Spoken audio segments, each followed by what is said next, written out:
Ladies and gentlemen, good evening all of you because you are back into the one of the best tournament of India, that is War Drum Games, presenting you Mythic Showdown Season 2. Yes guys, the Swiss stage is going on and right now we're entering into the thickest part of the Swiss stage, that is the 0-1 bracket.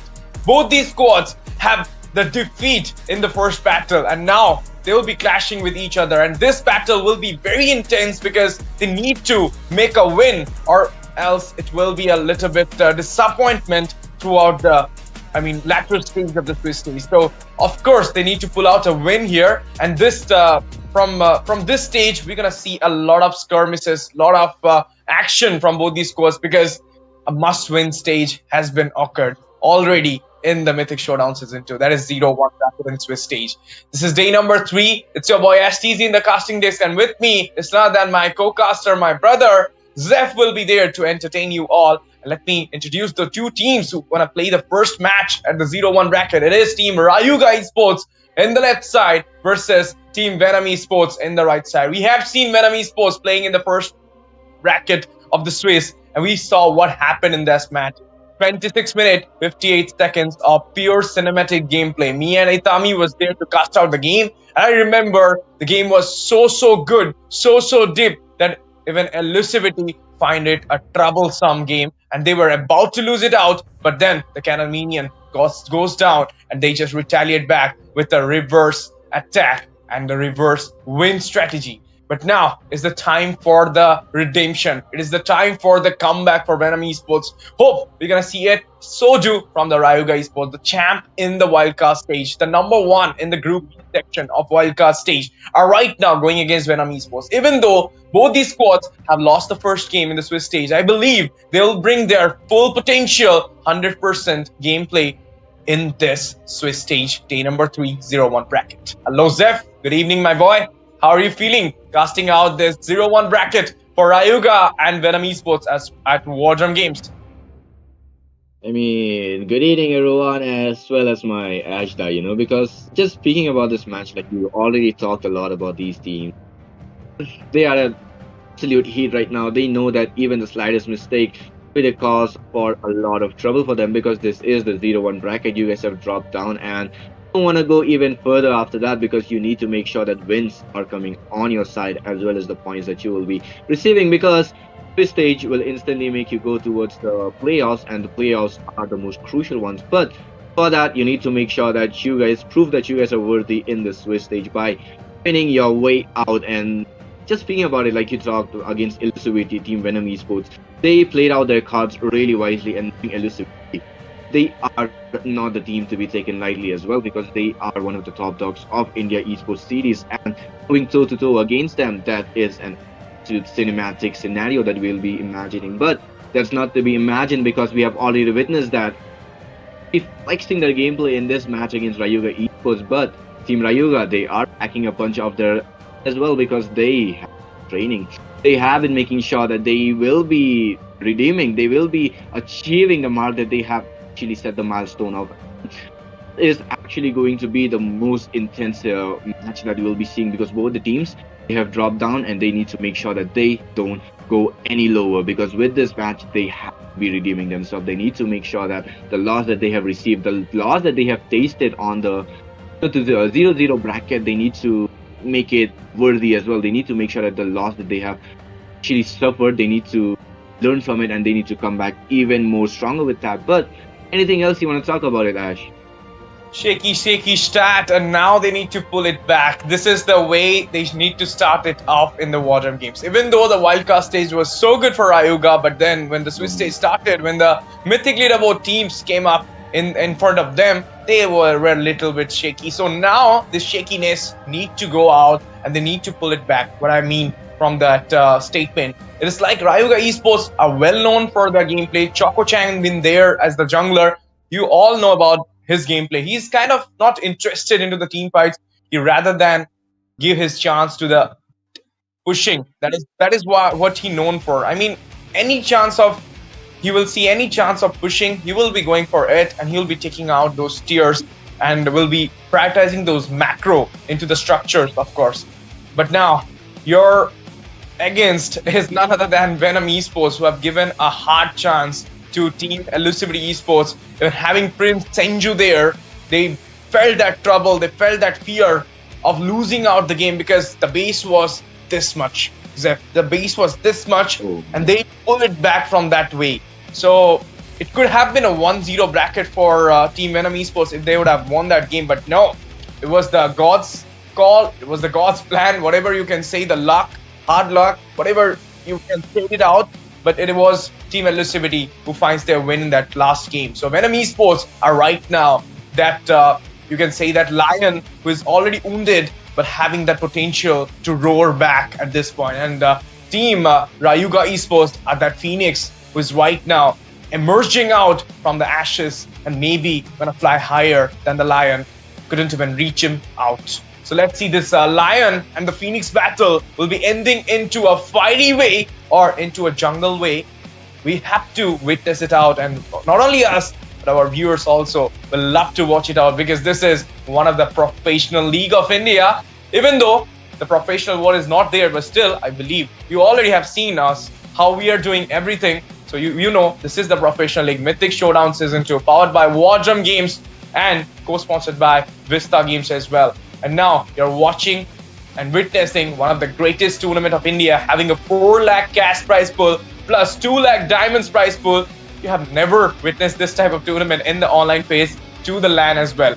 So I'll give you the little bit, the info for the tournament. It is like open qualifier to the wildcard stage, to the Swiss stage, to the round robin, to the glorious LAN at Guwahati.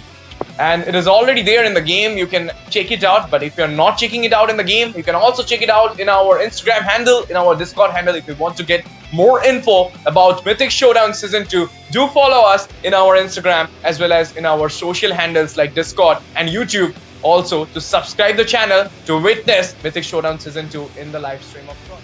And not only that, like the stream, share the stream to your friends.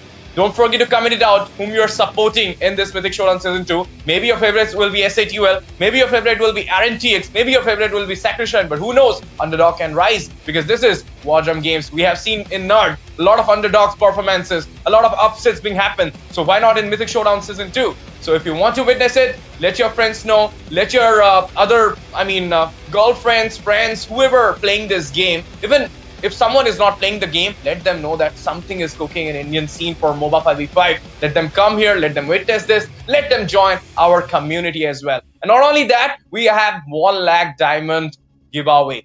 Jeff, have you ever heard about this massive giveaway in any tournament? I don't think so. So this is the only path to earn some diamonds, not only to witness, but you can also full your pockets with the diamonds and can have those sexy skins. But right now, back into the banger. We're going into the draft stage. Zeph, are you ready for it? What do you feel Venom Esports going to prioritize? What do you feel Rayuga will be checking out in the first pick?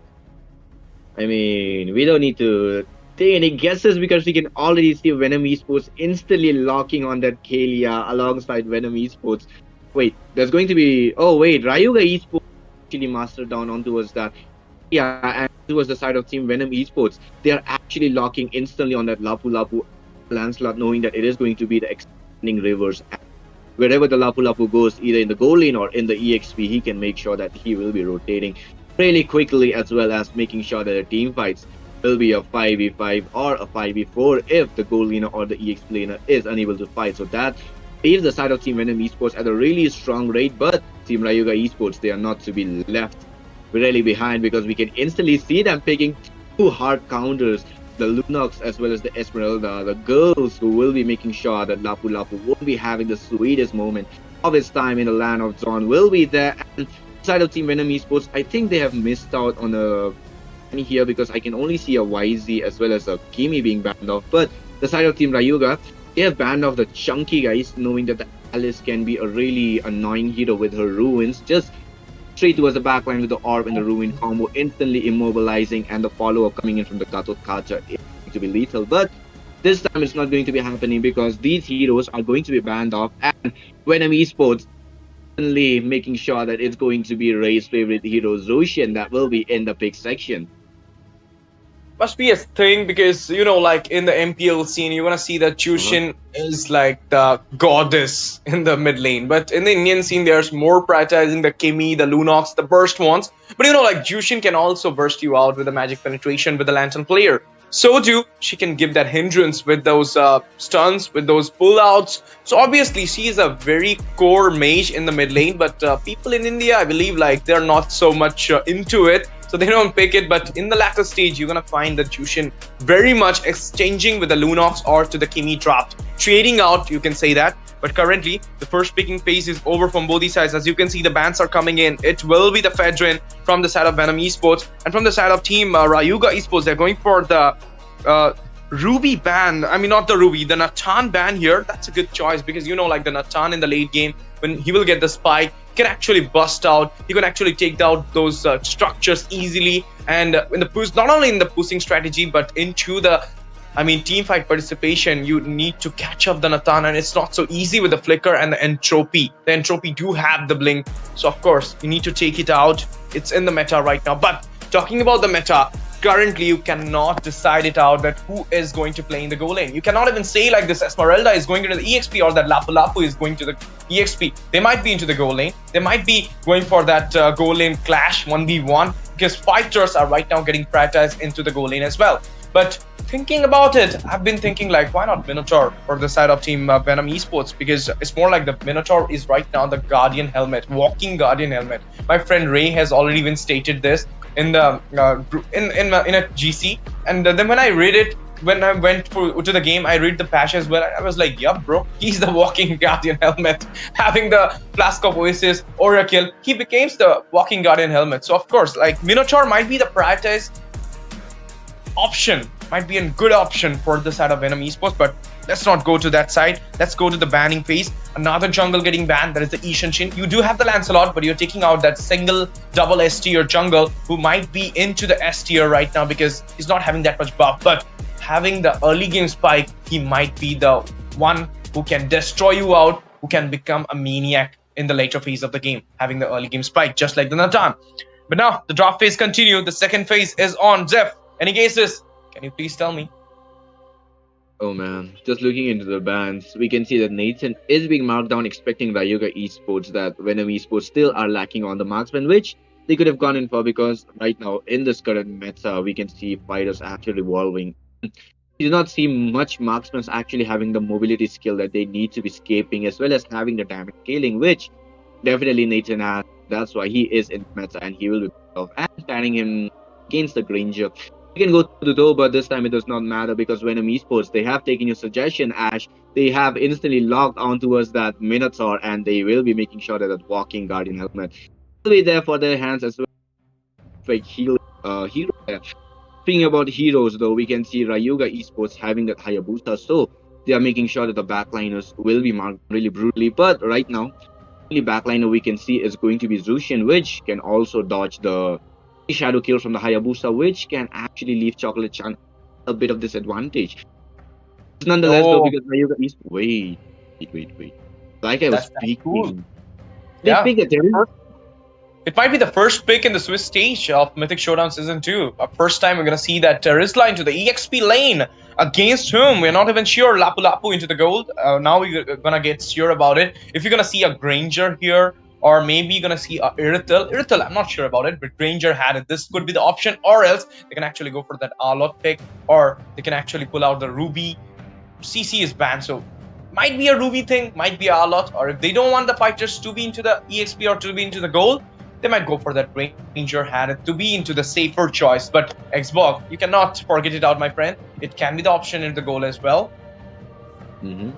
Exactly. Xbox can be a perfect pick here, expecting that they have three tanky heroes, but it's going to be CC, which still leaves out a question there. Ash, if Lapu Lapu will be going towards the goal or the EXP, because I mean, if you're asking me, I think that it's going to be Lapu Lapu on the goal lane and CC on the EXP because we usually see a CC dominating wherever she goes against tanky heroes, but that still is a really tricky question because the CC can counter both the heroes, and wherever she wants to go, she can just go there and actually have the fun time winning the lane. While as Lapu Lapu, if he goes against a Terisla, though he will struggle a little bit, but once he gets those Brave Spider, he can actually have a moment expecting that there's also expanding rivers, which will give CC a really good chance to be rotating really early on. But there's not the end as of now because we can still see the side of Team Venom Esports. They have a Minotaur, they have a healer, while the side of Team Ryuga Esports they have a pick-off healer, which can give them a really good chance. But we cannot ignore the Lunox, who can actually burst down the tankiness on the side of Team Venom Esports. But still the backline hunting, from the side of Team Venom Esports from that Lancelot. Sustain as well, 50% sustain, 50% damage. So I'm not sure what will be happening, but let's see. This is Mythic Showdown Season 2, powered by War Drum Games, co-sponsored by Vizta Official, and we are right now entering into the day number 3 of Swiss stage, and this is Rubber, the side of Team CBD would have gotten a really, what do we call it, brutal injury, but Team CBD, they were smart and they let go of the rubber really early before Team Venom Esports could. But before that, though, we are speaking about this game. Side of Team Ryuga Esports, they are making sure that the early game aggression on the mid lane will be there. But Kushin, after all, who actually dominates the mid lane really brutally, as well as really. What happened to the Lancelot? He took out the 50% of the health from him before the turtle fight. Now the expanding river is here. Zeph is the time for the first total objective, but before that, the Lancer player comes in. The Brilliance got years. A lot of resources being burned out from the side of Ryuga Esports, giving out a chance for the side of Team Venom Esports to actually go for this turtle dance. Exactly. I mean, this is the chance that we are waiting for. But regardless of that, though, Kyle will be level 5, while we can still see Chocolate Chan not having the most greatest moment of his life in the jungling side. He did try to invade, but sadly, Kyle already got it. While you can see Vishal already coming, though. Of course, with those dances coming out from the Terizla, but now the Minnow and Fury comes in there with something steal out by Choco-chan. They're going for the fight here. The skirm is happened. First blood being secured by none of the time. Lapu in the meantime, Reaper comes in, join the fight, take out the Galea from the team fight. 3-man down with the Minnow goes in. Esmeralda falls in, and win that. It will be none other than the Lunox taken out by Kelly there, and they will be taking out the first here. What a start for the side of Team Venom Esports. Even though they lose out the retribution battle, they find some macro in just 3 minutes of the gameplay. Zev, this is so high right now. Expanding the river area, expanding the zone, expanding the jungle by just taking out the mid-tier in just 3 minutes. Unbelievable. Oh, man. That's absolutely unbelievable moment that just played out from the side of Team Venom Esports as of now. But on towards the mid lane, though, we can still see it's going to be Esmeralda. Be taken down for now, and that was a really clutch, what do we call it, save. But will it be enough? Because Shini the knock-up as well, while we can still see the fight, which will be disengaged. But will it be enough, though, because Carbird? Yeah, Caribert right now giving that hindrance to the Latin player. But Yashu Official, I mean, believe me, this guy is so good that day as well. And today, he in the Lapu just goes in there, finds the kill onto... Oh, wait. He's not... Yeah, okay, but now the fight's come in, the penalty zone being there, but it will be the quad shadow being used. And what a way to secure the kill onto the Lapu. Yashu Official, we were glazing him, but now he will not get glazed. He'll be taken out, but in the meantime, the blue buff will be stolen out. This is the thing. I mean, your mid-tier falls down. You are right now in a vulnerable position. Your jungle area is exposed. Exactly. That is what happens. I mean, you guys lost the mid lane. You guys lost the mid lane turret, as well as you guys lost 4 bodies on towards your side. Is not a good sign, especially on the early game side. But the damage dealt, we can still see Kalia having a little upper hand in terms of damage dealt against the Minotaur, but that depends on how the late game goes. But on towards the mid lane, though, Reaper might be taken down. Oh, wait. Oh, the way he does it out. He used that yo-yo please as well to get some reason out there. But now, a lot of resources burned out. But there you go. Kelly goes in with a counter. Finds the kill there, as well as it will be the Lantern player, which will be taking out Choco-chan. And the final blow will be given by Ripper to ripping out the Hayabusa before the second turtle. And now there is no chance you can actually go for this turtle. Contest it out. You don't have the jungle. Oh, 3v1. The moon yep, the 3v1 is there. We might see Spicy taken down, but Kyle will be securing the turtle. It's sandwiched in between his first tier as well. But before that, though, we can still see Kyle picked off with that slam, but that will be a waste of resource. Oh, Raym will be taken down, though. The way this hindrance coming out from this pulling shit coming out from this Jushin is so high at this point, which will be taking out Ray here. I mean, no chance for Ryuga at this point to actually flinch it out. So they need to hold the game a little bit longer so that they can have the gap. The gap right now created should be filled out by taking some time in. But those blue buffs are being taken out in front of the eyes from that Hayabusa is actually very painful at this point because he's not getting the farm. Exactly. I mean, we can still see the items, just Oracle build up on towards Ray, while Enchanted Talisman and War X coming for Terizla as well as but not the enough itemization you need. While we can still see on the side of Team Venom Esports, Minotaur has completed his Flask of Oasis, while CC has the Sea Helper. We can see Lapu Lapu actually going for a really high burst though, but oh, 3v1 scenario, Flick goes towards the minion so that he can have the spellbam, but will it be enough though, because it's a 4v1 scenario, might be taken down, which he by Spicy, his own opponent will be taking him down, and with that, we can see it's only going to be the 2 deaths from Yasuo, who the cause of the 2, we call it, we call opening ill for the side of Team Ryuga Esports. But yeah, where I was about the items. Elegant Gem onto as the Zushin, as well as the glowing one already completed for her. That is going to be giving her a really what do we call it?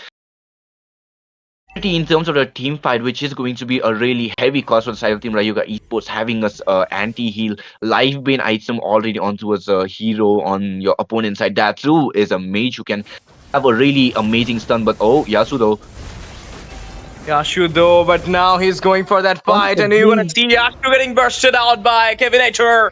What a way to secure that kill onto Yashu. 2 times Yashu falls down in a row, and now the turtle is being acquired by the side of Venom Esports, and I don't feel it will get contested. Uncontested one will be taken out by Kelly there, and now he's going for the fight onto the blue buff. Another blue buff still been going on there. The invasion is too high after that mid-tier falls down. Hayabusa, Choco-chan not getting a single chance to even have the fun onto that blue buff.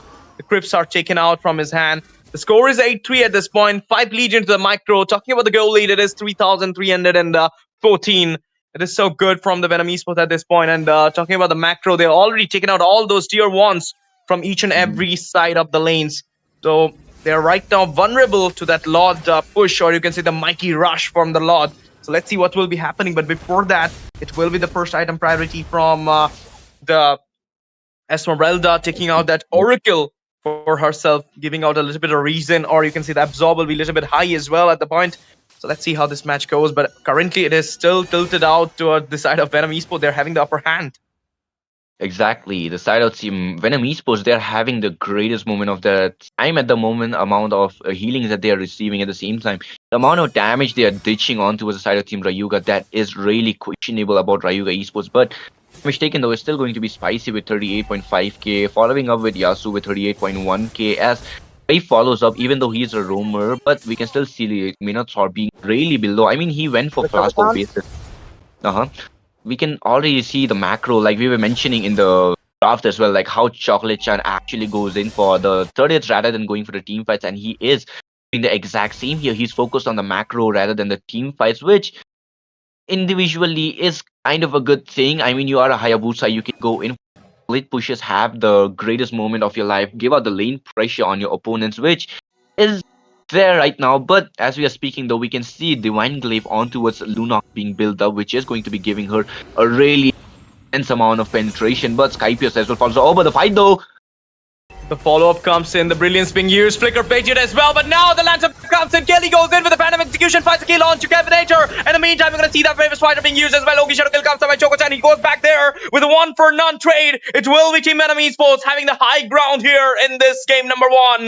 0-1 bracket at the Swiss stage at War Drum Games, and it will be giving the Lord advantage for the side of Team Venom Esports in the very first Lord of the game. In the meantime, there will be the split push going into the bot side, taking out one tier 1 from the bot, but it will be Yashu official following up there, clearing out the waves, making sure that another structure neither be get destroyed by the side of Team Ryuga Esports. Before that, the slash comes in, the Quad Shadow being used, he goes back in the safer zone, retaliation happened there, the tier 2 not there being in the bot side, the Lord is vulnerable to the Lord side, but carry burst in the meantime, finds a kill onto Ray, it will be the solo kill in the off-cam scene, and it will be Ray falling down there before the Lord Rush. And now this Holy Blessings are in the vulnerable position, might be taken off before the Lord comes in. Now the Mega Minions goes in there, the tier 2 will be taken out at this position, and we're gonna see those Cannon Minion and the Lord Rush being there. Holy Blessing goes off, Puncture being used, Lancy goes in there.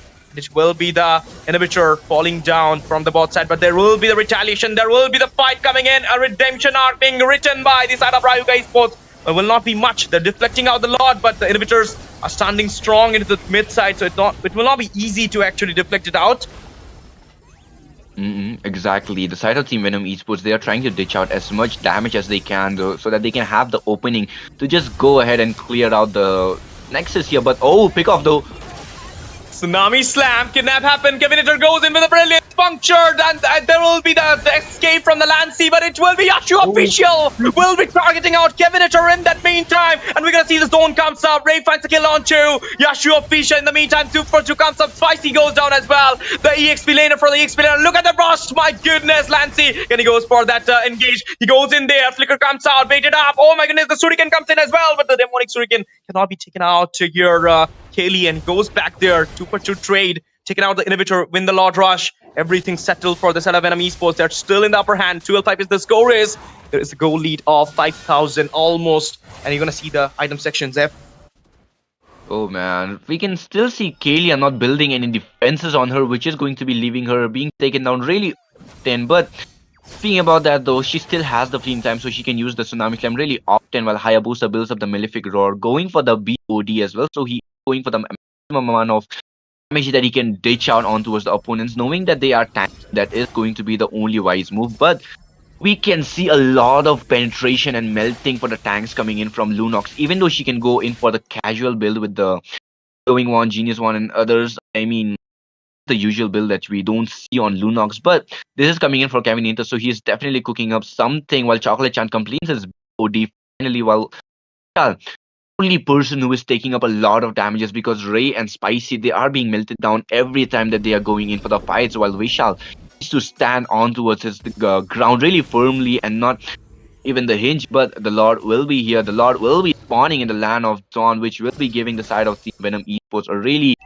great advantage, as well as having 5k gold lead on towards their hand even towards the 30-minute mark, which is going to be giving them a really, what do you call, decent amount of advantage in terms of the fights. But the side of Team Ryuga Esports making sure that the macro does not fall even more on towards their back, because they are getting pressurized a lot, while the Lord will be slain off from the side of Team Venom Esports and Ryuga Esports. They need to make sure that their items will be built up, and we can finally see a dominance coming in, but the be immense though. Yeah, the engage there, the Minion Fury being used as well. The player comes from the backside, it will be the Jushin, of course, giving out the follow-up. In the meantime, we're going to see the clearance of the waves into the mid side as well. Lot coming into the height goes in. Yep. But he's right now in that position to be taken out, but I believe he might gonna dodge it out as well. And he's actually doing a good thing. He's taking out that time from the Lord Rush, and there you go. With the help of the Core Shadow, he goes back there. I don't feel chasing him will actually be a good thing here, but might be a good thing because he will be out from the team fight, and that will be actually give you a lot extra time to actually go for that waves, because he's the one who can clear out the waves with the help of the Core Shadow, Woogie Shadow kill as well. But the Tsunami Slam comes in, Kaylee goes in with the puncture, finds a kill onto the Ray there, and now the Throne Rose comes in, might be going for the double kill at this point. Look at that double, will be secure onto Vizta. Can it be a triple at this point? The Lancer player coming in as well, it will be a triple. Kelly goes in there, he's in the base, reaching him a lot of damage. Throne Rose comes in, but that will be the lockdown onto the Nemesis, onto the Nexus, and it will be falling into the side of Team Venom Esports. They will be clinching their first win at Mythic Showdown Season 2 in the 0-1 bracket by taking on Team Ryuga Esports, not giving them any chance to make their comeback, to even flinch in this game. What an abomination for Ryuga Esports at this point, and you're going to see this type of destruction, dominative play from Venom Esports. I told you, this team is having so much potential. That day, they could have taken out Elusivity, but they couldn't have, and the bleeded Lion, the Lion who got injured that day, literally rode onto the Phoenix, not let the Phoenix to come out from the ash. And now you're going to talk about the win. This is the MVP, which goes to Kelly, 706.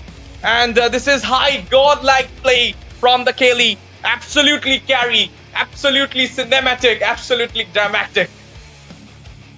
Oh man, exactly. I mean, just look at the tower damage she has, as well as the damage she's been ditching out. But Ryuga Esports, they did, I mean, like I told you, that they have the early to mid game comp which they need to utilize, but sadly they weren't able to do it. While the side of Team Ryuga Esports, while the side of Team Venom Esports, they made sure that the early to late game, they just potentially did it everything with that. While we can still see Lapu Lapu having 10k. Oh man, we can still see 10k gold lead coming on towards him. Lancelot with the 12k.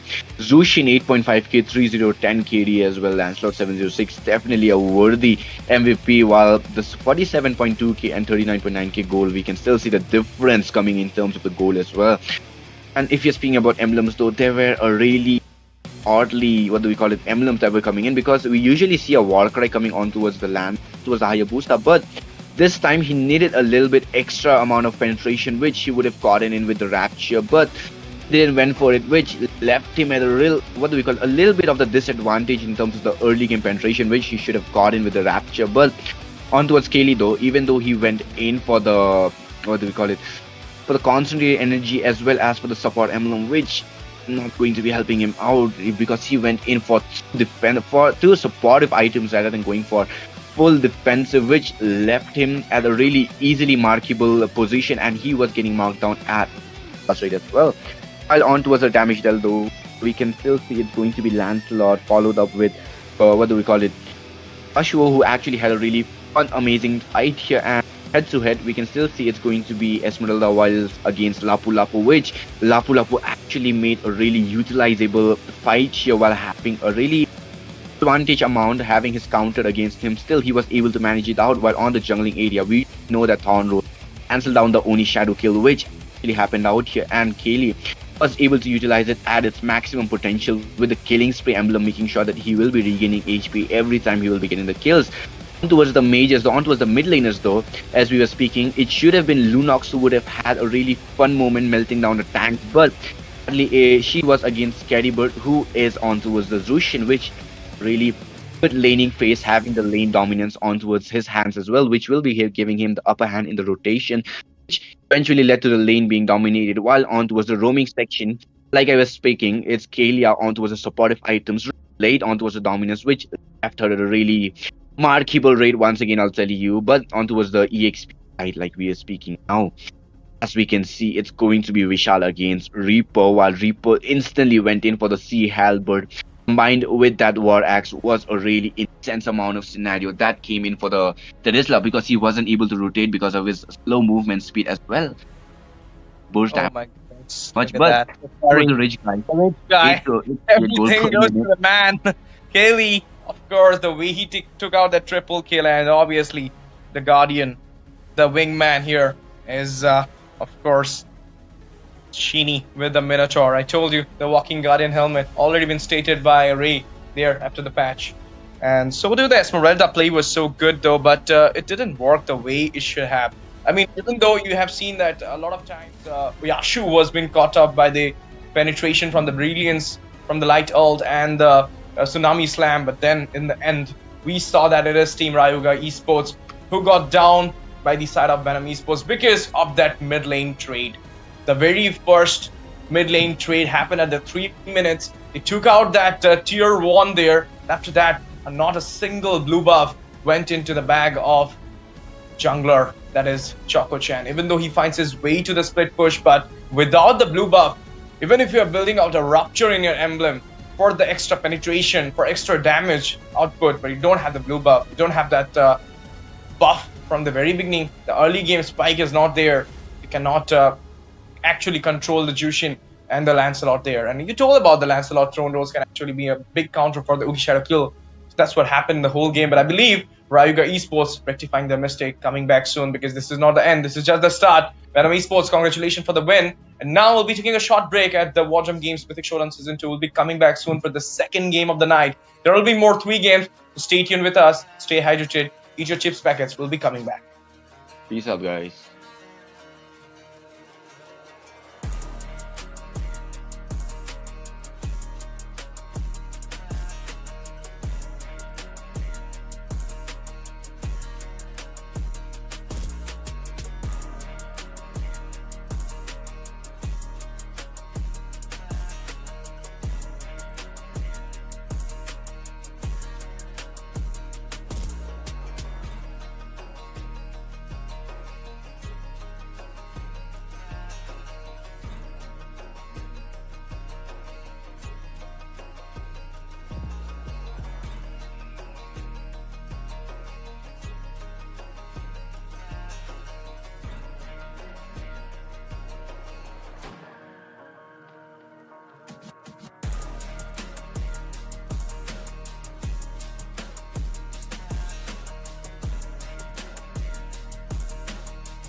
Ladies and gentlemen, welcome back to the Mythic Showdown Season 2, and we just had a really exhilarating match, and we're going to be heading back straight up into the action, into the draft face-off, of course, which is going to be the second game of the evening. So without any further ado, let me introduce myself back again. I'm Ray, and I'm going to be joined again, of course, my brother here, Ash TZ, and with it, I think we'll go straight up into the drafting phase, and there we go, and it's going to be between team, of course, it will be updated, don't worry about it. Ash, which are the teams? Come on, you do the introduction. Team Eternal Torment versus Team Daku Sena. Two of the teams are well known in the scene. Into that, you can say, Mythic Leaderboard, and one of the team is from the Elite Leaderboard. So let's see how this Mythic Leaderboard team and Elite Leaderboard team actually gonna clash with each other. Daku Sena added a lot of new names, and not the new names. Probably you can't say that new names. They're actually the OG players of the community who are back into the scene. So gonna love to see them fighting against Team Eternal Torment. But Eternal Torment, this new team, I mean, not the new team as well. They're also having some well-known players, Puni and all. So I believe this match will be a legendary match, and both of them are right now having that one loss in the Swiss stage. They started with a loss. So 0-1 bracket is full of fun because you need to win one match so that you need to prove something in the Mythic Showdown Season 2. So let's see how this team prepared themselves after that first loss. As we saw the last match between Team Venom Esports versus Ryuga Esports, how it went for both these sides when Venom literally come back with a pure aggression type of gameplay. So let's see who will be taking this match on, Eternal or Daku Sena. Whom you are favoring, guys? Let me know in the comment section. Absolutely, and it's going to be the dangerous grass map, so it is surprising. Oh, okay, not surprising. They will and the Hilda out, but yeah, I was expecting the Hilda to show up somewhere.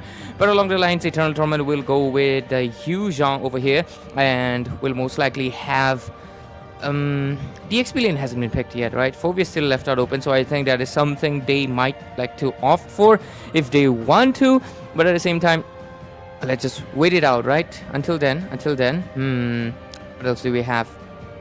Once again, Rock, Hishinshin Granger, and Kimi Yuzhong. Ash, what are you expecting on the next phase? Yeah, I believe from the side of Team Daku Sena, they might gonna go for that Jushin here. It would be a good pick because you have the Granger, but if you wanted to go for the poke burst, you can actually go for that first sub pick as well. Eve is there, so pull it out for the team fight participation. But having two in a single team, I don't believe it would be a good thing to have that Eve or someone like that, because you do have the Ishanshin. Why you went for the Granger? Still in a like sus mode right now. The Granger pick for this matchup with the Ishanshin being there. Let's see how this pick-off combo will actually work for them. But the last ban will be onto the Harith here. That's a good ban though, because Harith will actually have the better magic penetration, but at the same time they do have the Kimi, so I don't feel like they'll go for another magic hero into their side. But Yu Zhong, this thing will actually be a problematic thing for Daku Sena here, because he can actually disrupt the backline. So do the Hayabusa, being the counter of Ishanshin, will be having a little bit more upper hand or fun in the game against team fight participation against that Ishanshin. I think that is obviously the case. A lot of the times many people do doubt the Yishinshin a lot, especially when the Yu Zhong is picked up. I guess the Y letter counters the Y, I guess. I'm just making lame jokes here. But anyways, the hero is just not that lame right now. It's going to be the Alice showing up. At first, her revamp was rough, but right now, well, she's one of the top contenders into the XP lane. And it's really surprising. One second, what the hell? That's a gold lane Alice. Yeah. It's a freaking gold lane Alice making her debut. And Eternal Torment, I love you for it, because I've been waiting for an Alice gold lane to show up for a very long period of time, and I know a reason why she's not getting played, because, well, she's too much sustain, not exactly the burst hero. So in gold lane, they like to have a hero that can provide some burst, like the CC, the Lapu Lapu, right? People who have some damage. Alice is not someone you think when you think about damage. She's more into that sustain. But, when you're going with a Kimi mid lane, it's basically you're having a late game hero that gold lane in the mid lane itself. So I think going for two heavy frontliners is the better decision, and I think this really hits the mark. But at least for now, Ruinous. I don't think it's going to be enough to sustain, but let's see. Just like I mentioned, the Eve was left out open, and she might be proving herself to be a very worthy and really capable teammate, but so much frontline from the hand of ETR. Question for you, my bro. It's like Eve there, stationary with the RWM. What shadow? Oogie shadow kill.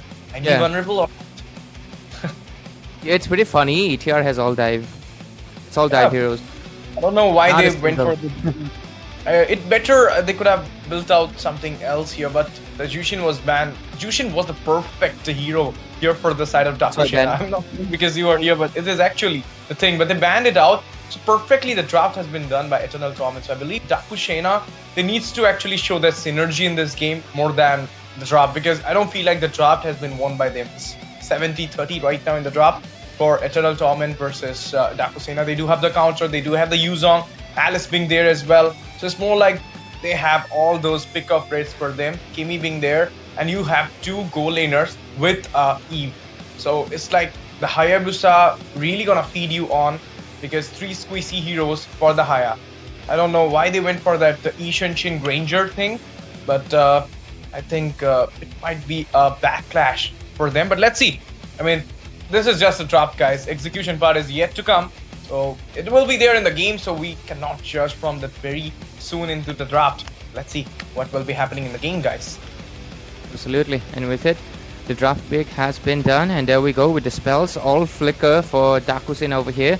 And on the other side, all flicker as well, except for, of course, the Yuzhong, the guy who doesn't like to go for any other spell except for the Petrify. So going to be the final spells of both of these teams, and with it we will head into the game. It's going to be DS versus Eternal Torment, ladies and gentlemen. They are in the 0-1 brackets, and a team that loses it out will go into that 0-2 brackets, where they will face the elimination, and on the other team they will continue their journey onward. And with it, I think we're ready. Okay, looks like we're getting a glimpse of the skins instead and what they chose. So which skins did they choose? Hey, why is Yuzhong going for the Starlight skin instead of trying to go for something flashy? Bro, it's the tournament lobby. You got all the excess, right? So why do you think he went for the Starlight? To match with the Grok? Are they twinning? Maybe with the Eve as well. So I don't know. But the thing is, you could have built out that my favorite skin of Yuzong, that is the Exorcist one. It looks like Yeah, boss. man. Yeah. But here we are. Okay, no, we're not yet into the land of dawn. No, need to we wait got a for- glimpse of their skins, to see that they've been twinning over here. Who is Peter? And of course, Haitatsu. They're twinning with, who was it? Yeah, Tatakai.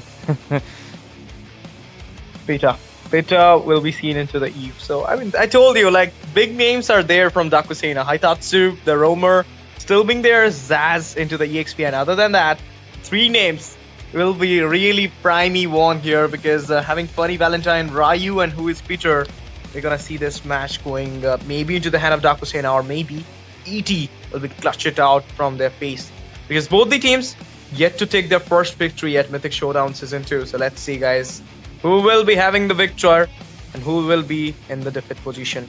But before that, Ray, I mean, I know, like, I already told about the Eve positioning and all, but Grok being there, do you feel like the opening will be a little bit better for the side of Dakushena because of that tech charge, and the positioning of Ishanshin will actually help to wipe out 2-3 members in the team fight participation during Turtle? Or it will be the use of yeah. not proper?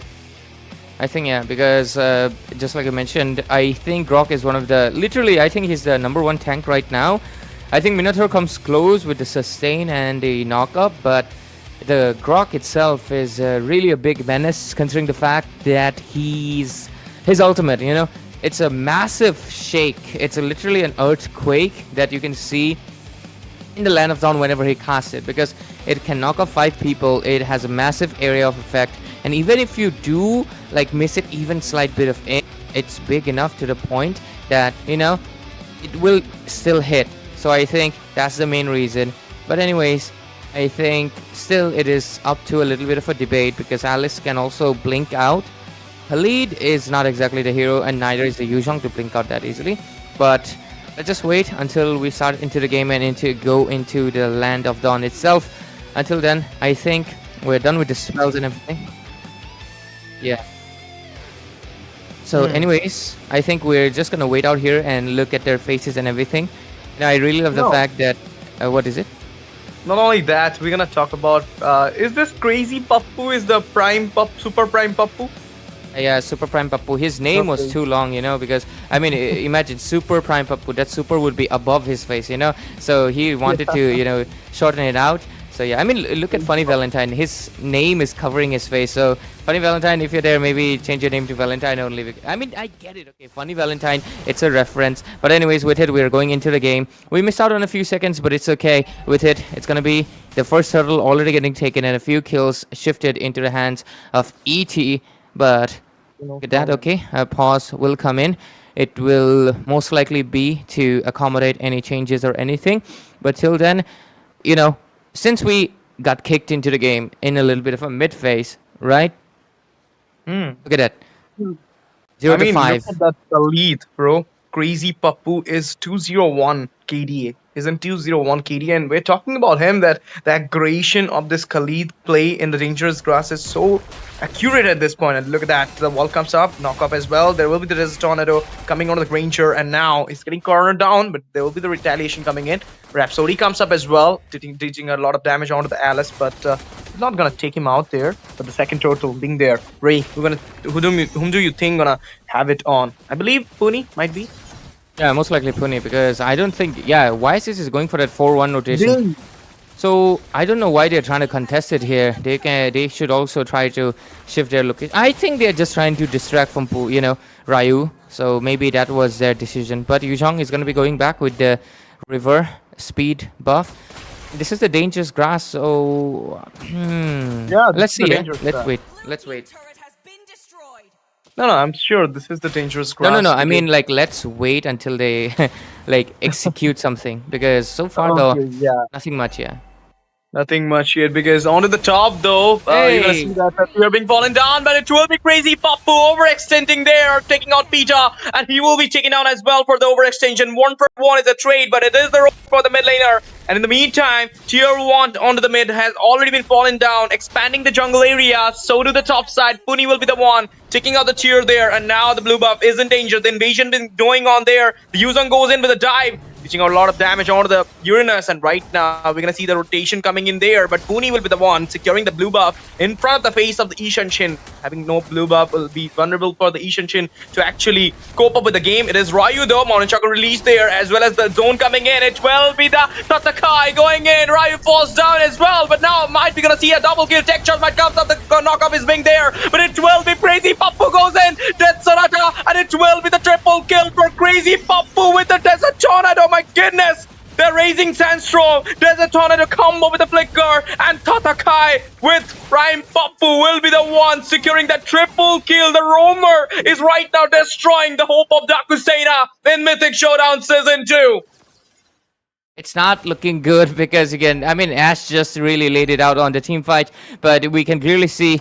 I mean, yes, it's the emblem setup. I think nothing's out of the ordinary here, and I think the Eve also went in for the tenacity just to have a little bit of damage reduction.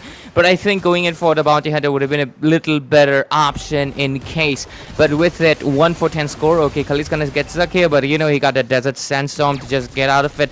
But 1-10. Almost 6-8, so almost 7,000 gold advantage into the side of Eternal Torment. And with it, I'm not really sure what Dakusena can really do to make any sort of comeback right now. If they're not able to do anything, they're going to be going into that 0-2 brackets where they will face the elimination round. So let's just wait out a bit and see if they can make that comeback. Our team Eternal Torment today will be not the one in Torment, and they'll be moving ahead with that 1-1 brackets. So let's see. Let's just wait. Now at least rotations have been made to the top. Looks like bad decision into the hands of Pappu. Crazy Pappu, crazy. You can say that crazy outplaying was done, but he got cornered down by Peter.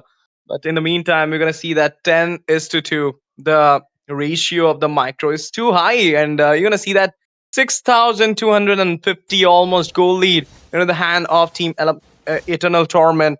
And this is just 8 minutes of the game. They've grabbed on to the three turtles. They're right now having all those tier 1s into their hand. Even the tier 2 of the mid has already fallen down. So it's more like the expansion has been done so perfectly The zone will be there. The fights will be there. If they are taking the first Lord, the inferior one, they're gonna actually go for that mighty push inside the mid tier, and they might gonna complete the game in just 9 minutes 20 seconds mark, or maybe 9 minutes 40 seconds mark. We're not even sure, but the Mountain Shocker released there. Got the chance to fly over with the help of the dragon form. He got down there in the hand of Funny Valentine with the Rhapsody coming in. But now, Ray, do you feel like this little bit hold, little bit microchip will actually going to help Dakusena to make their comeback? Maybe. I still think it's a little early, Ash, because their hero, like Yushinshin and Granger, they only shine in the later phase. You might make the comparison that the Kimi and the Alice also get stronger as the game progresses towards and they get more items, but I think Granger and the YSS physical damage is something that is really hard to counter out. So maybe that might be the reason, but until then we're just gonna wait. Okay, conceal play on the top might just happen. Look at that. Death charge comes in as well. In the meantime, we're gonna see the blood. Oh my goodness, Reno Saint falls down. Funny Valentine going in there, but it will be the Putty. Goes in with a quad shadow. Okay, shadow kill comes up as well. The Shuriken Big there hitting on, but it will be Zaz falling down as well. 2 for 1. The trade is, and now there is a chance they can actually go for the Lord, because they're not having those players out to give that opening or the contest to the Lord, and Puni just goes in there to the Lord. In the meantime, they find the tier 2 as well. Ray, I don't feel like this is going good for Dakusena at this point. Absolutely right, Ash, because I'm not really sure either, because I really feel bad for them, but at the same time I can just really hope that the side of Dakusena can just try to just crash down the waves as much as possible, just make them pause a little bit and just keep trying to get the farms up from the minions as much as possible. If that's not going to be the case, they're losing value each second as the game progresses by right now, because the pressure is being on them. And right now, ETR will get that bottom lane turret, getting much more macro in their hands. But till then, Lord's going to be popping in the mid phase. Let's see what's going to happen. First it was the Torio with the Khalid, and now Crazy Pappu with the Khalid. My goodness, look at Crazy Pappu.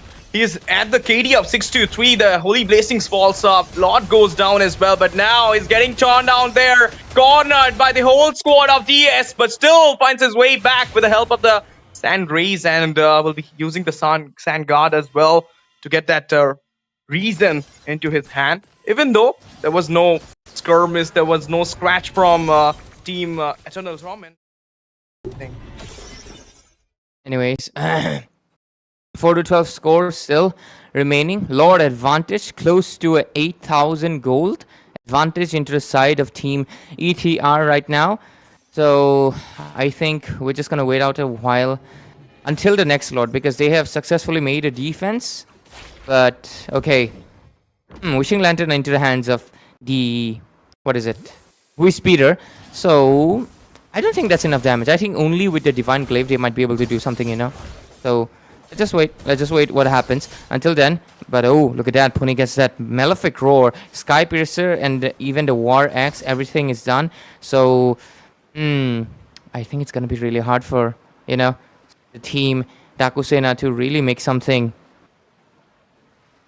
Yeah, let's see what will be happening. But it's more like they're waiting for the Lord to come in, and it will be coming in 54 seconds. A lot of time is there. They might gonna go for a skirmish, but now the zone comes up. Easy zone onto Crazy Pappu, but they're not gonna give him a lot of, hardship or intolerance there as well. But this lead of 8k, almost 8k gold, the economy is too high for the side of ET at this point. That if you want to recuperate it, or if you want to make a settlement onto the goal, you really need to win 2-3 fights here, or maybe the Lord engage, or the contest, whatever you can say.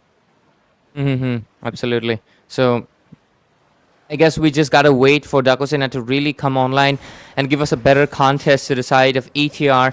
They really did attempt to make it, and they were able to give. Okay, he has 14 stacks, so basically 1 kill, right? Funny Valentine got at least one stack for him, but it's not going to be enough. But hey, look at that. Malefic Robe popping in into the hands of Yushin Shin. So let's just see. Let's just see what will happen into this Lord fight. Does he try to go in for this? Alice, though, almost finds the angle. Forces the flicker. But I think they are not going to be able to go for this Lord. It's going to be uncontested, but they get a vision. Do they want to go? I don't think so. Yeah, look at that. Vaz don't want to go for it because it is Tatakai already been emerged as the Black Dragon there. Nice zoning, nice halting for team ET has done by the EXP laner and the roamer Crazy Papu and Tatakai. In the meantime, they grabbed on that second Lord, the mid one. Inferior has been done, but now the mid's time.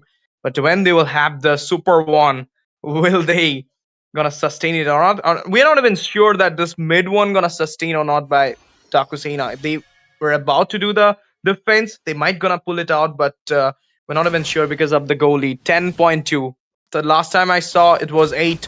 Now it is 10.2. It isn't getting increased each and every time. But now the Mountain Shocker release. The zone comes up. They're clearing out the waves there. Okay, the walls comes up. A little bit of halt onto the Lord. But now Tatakai goes in with the Black Dragon. Emerges as well. He might go for the engage. He goes in there. But Pony with the Quad Shadow goes in there. Rookie Shadow Kill comes up. Monster will be secured. And it will be Funny Valentine going down there. It will be the Racing Sastro comes in. Double kill. Rinosen goes in. Blood Dog comes up as well. The Crazy Papu finds a kill. It Haitatsu falls down as well. Pony and the Co secure the win after taking out the crown and popping it up. It will be team Eternal Torment bringing out the Eternal Torment to the side of Dakusena and sending them to the hellway that is 0-2 bracket, a near closer to the mark of the elimination. Ray, this is the first win, the first taste of the victory for Eternal Torment. Do you find them coming back into Mythic Showdown Season 2 the way they started it now? Because the first game was a loss and now find the big test of the victor.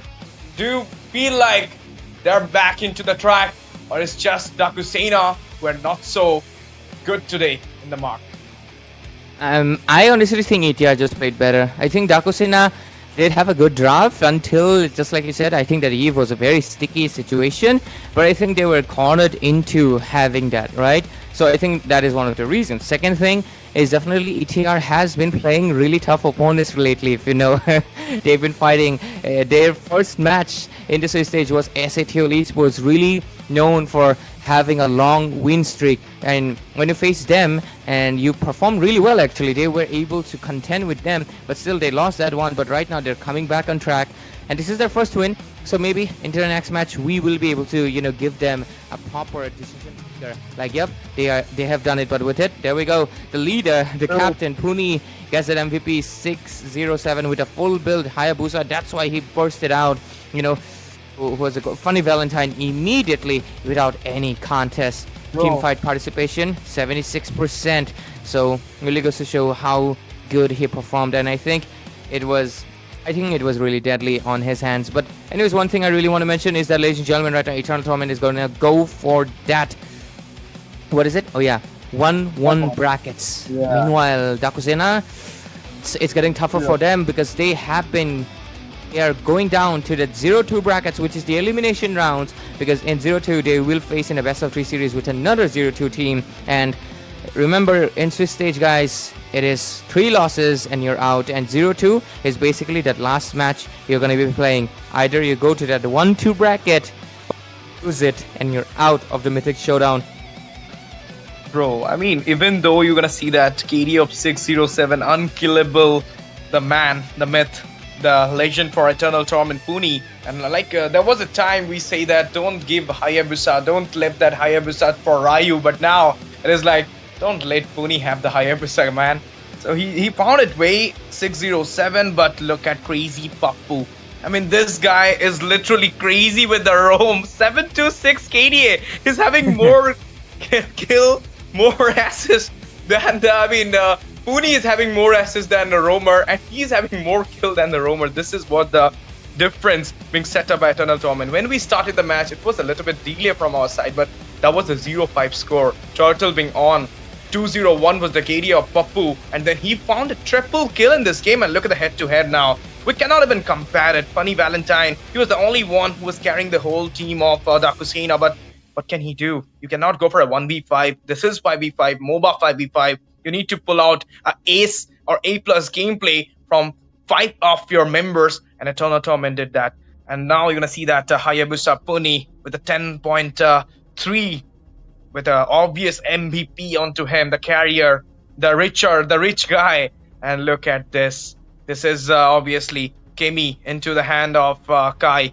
And what a gameplay he was doing. I mean, even though the remnants of Kai was not so big there because of Pappu and Puni was really shadowing him there, but still he managed to pull out that good KDA for him as well. Just like 100% from Eternal Torment. They gave it out and did the head-to-head roamer. I don't want to talk it, man. I don't want to talk it. 024, 726, everything goes to none other than Crazy Pappu. He was crazy tonight. And in the end, it is the Yuzong obviously taking on the winning lane against the Uranus when he found that first year in just 6 minutes of the time. And this is the thing, last 2 games we have been seeing like the mid lane is getting down easily, and then the team who are taking down the mid lane, expanding the jungle area for them, are taking on the game as well. But now you're going to see that wingman, not the roamer, but the mid laner having a KD of 0-0-12. And carry, the rich guy, I told you, it will be Puni of course, but it will be the sandbag who will be Uranus. Zaz with a damage taken of 92.468. This is what a Reason God can do. And it was a good game, Ray, but what can we say?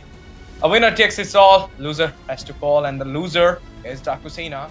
Winner, Puni, side that is Eternal Torment, will be having the test of 1-1 Swiss stage bracket. Thank you for laying it out so beautifully, Ash. you did the analysis for me as well. Really good job there.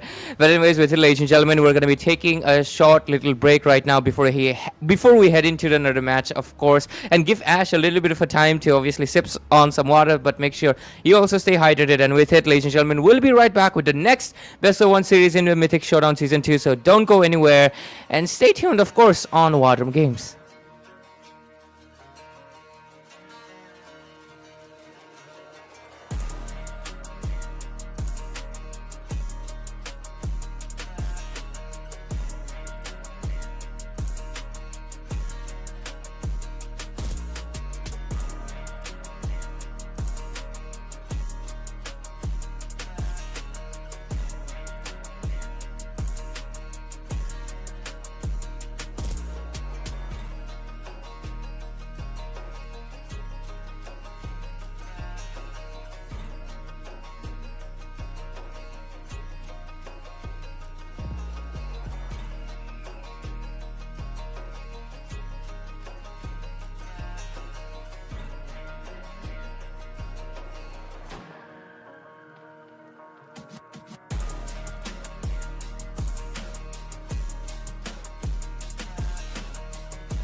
Well, once again, ladies and gentlemen, boys and girls, we welcome you back to the Mythic Showdown Season 2 presented to you by War Drum Games. And as you know, we are already 2 games down and the night is still young for us to sleep, isn't it, Itami? Exactly, and this time onto the 0-1 brackets, it is going to be between Team Untitled going up against Team In Heaven. So both of them, they have incurred their losses onto the past few days, onto the past 2 days. So they will be battling it out, trying to make it onto the 1-1 section, and the losing team will be going onto the 0-2 section. So it is going to be kind of a risky kind of a situation, whichever team that goes onto the 0-2, because after that it will be the elimination for them. It is a do or die after that. So they will be trying to avoid it out for this series. And Untitled as well as In Heaven, they have been quite inactive onto the mythical leaderboards compared to the other teams. So that might be the reason why the synergy is not adding up when it came to the first games of both of these teams. So it will be a redemption kind of thing for both of the sides. Honestly speaking, every lineup that we have seen in the previous season of Mythic Showdown has been completely renovated, changed, scrapped off, right? We are seeing so many new lineups that were not previously there. Even I would say, for this season, we are looking some explosive teams, some really different aggressions coming out. And like you mentioned, for this team, these 2 teams specifically, they have not been active so much in this scene currently. So in a way, they are not really getting that better off. I would say better start into this Mythic Showdown Season 2, of course. But at the same time, we cannot count them out. Any team that has made it to the Mythic leaderboards, that quality, have ability of turning the games around, giving us prize. And these 2 teams are no new names, I would say, for both Untitled as well as Team In Heaven. I think both of them are really good. It's a little bit of glitch, ladies and gentlemen. It'll get fixed soon. But at the same time, the draft is really going to dictate the pace of the game. And I feel, looking at the draft so far, it's looking really explosive, at least for both these teams. We'll see which teams are on which side, but the drafts are looking very dynamic. A very good front-to-back composition has locked just from the first 3 picks. Yeah, exactly. And for the side of Team In Heaven, looks like the mid laner as well as the roam position is fixed, but the CC, like we have been seeing the fighter gold lane thing as well, so she can be quite of a flex going on the EXP too. And the Esmeralda is also kind of the same case, but I think considering the fact that Lapu is also picked out, it is going to be an Esme gold lane followed by a Lapu EXP. So that could be the case. And looking at the draft, it is going to be the junglers that is going to be targeted, because both of the sides, I think the jungler position is opened and it is yet to be picked out. So they are going to be trying to prioritize onto that. And Xbox as well as the Lancelot has been banned out. Funny enough, the YSS is not there too much onto the ban section, but I feel even after the nerfs, he is still a go-to jungler. If he's opened out, you can just prioritize the YSS right here. And they do have other options as well, like onto the mid lane, it is the Kimi as well as the Eve already being fixated out. So I think the flex picks are more open for both of the sides. A quick question to you, Tami. This is an expanding river, right? Okay. So, yeah. Such maps really give so much importance to this quick rotation. So we're looking at, really brawly kind of game for this one. What do you expect? Yeah, exactly. That could be the case actually, especially onto the turtle fights. The contribution could be done from both of the sides, like the EXP or maybe the gold laner could rotate faster onto the turtles. They can steal out onto the objectives and just go back onto the lane because of the river flow. That will be contributing them a lot when it comes to the initiations. So they can just go in, initiate the fight, get some kills or maybe some assists, and just go back onto the lane. So it could be quite done out in terms of the rotations. And I think the movement from the specific heroes is also going to matter, because you will be trying to just not give out the gold tower that will be having it out once you leave out onto the gold or maybe onto the EXP lane, because once you leave out the lanes, I think the towers are wide open. So you would actually try to get something out when you are rotating for the turtle, and that will be the one thing that both of the teams will be trying to prioritize it out. I mean, looking at this draft as well, I feel with the expanding river, it also opens up the potential for those invasive kind of gameplay because one, like you mentioned, you can rotate fast, you can actually give the pressure onto the side lanes, right? So because of that, on the sandwich plays or those 4v1 situation or 4v2 situations will be very often seen in the map, as I believe. But apart from the expanding river, the broken walls, that also opens up so much strategy. So how different do you think the Khalid would be in a match where there is an expanding river instead of the broken walls? Because the Khalid is the one who will instigate those team fights, will be the one who will be exerting the pressure into the jungle, right? So in that regard, do you think the Khalid roam is really valid in this game? Because you see the side of Team Untitled, and they're really the one that can punish you so much. Yeah, the Khalid could be kind of questionable here, but still, the expanding rivers gives you the movement. But Khalid is one of the heroes who already has a lot of movement because of the sand. If he has his passive, he can just go it out. So Khalid could give you that priority, or let's say can give you the advantage when it comes to the initiation. And early game wise, I think In Heaven has a lot of advantage thanks to the Esmeralda too. Even if she is not more onto the sustain, the damage is still going to be coming up. Even she has the level 3 or the level 4 mark, she just gets the ultimate, she gets the falling star moon, she can initiate, but the damage will also be coming up. But looks like the draft is over. Both of the sides, this time it is not going to be a fighter kind of a jungler, it is an assassin going up against an assassin. Yep, and thankfully the side of Team In Heaven has a marksman to actually push this thing. And same could be said for the side of Team Untitled. The Hayabusa can really go for the split push as well, and enough grounds to cover with their draft. And take one final look before we head into the game, and we are looking at the spells these teams are going for. But anything unusual that you're looking at for this game, Tami?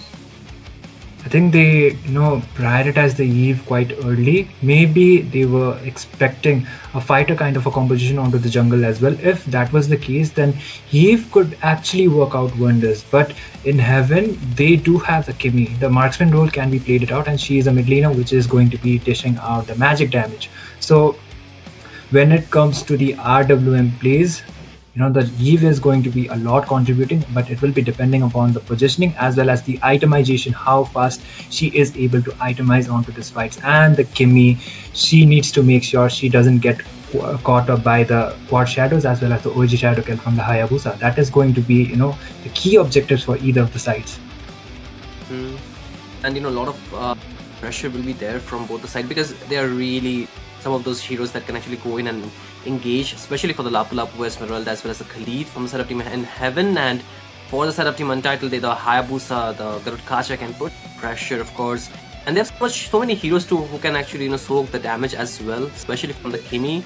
The Kimmy can just free hit, but the Uranus can pretty much heal up from that damage, as well as the Garud Kacha can heal back the damage that he's receiving with his passive, of course. But hey, we'll need to see how the game will be executed into the land of Town, as we soon will be moving for this game number 3 into the third day of the Swiss stage.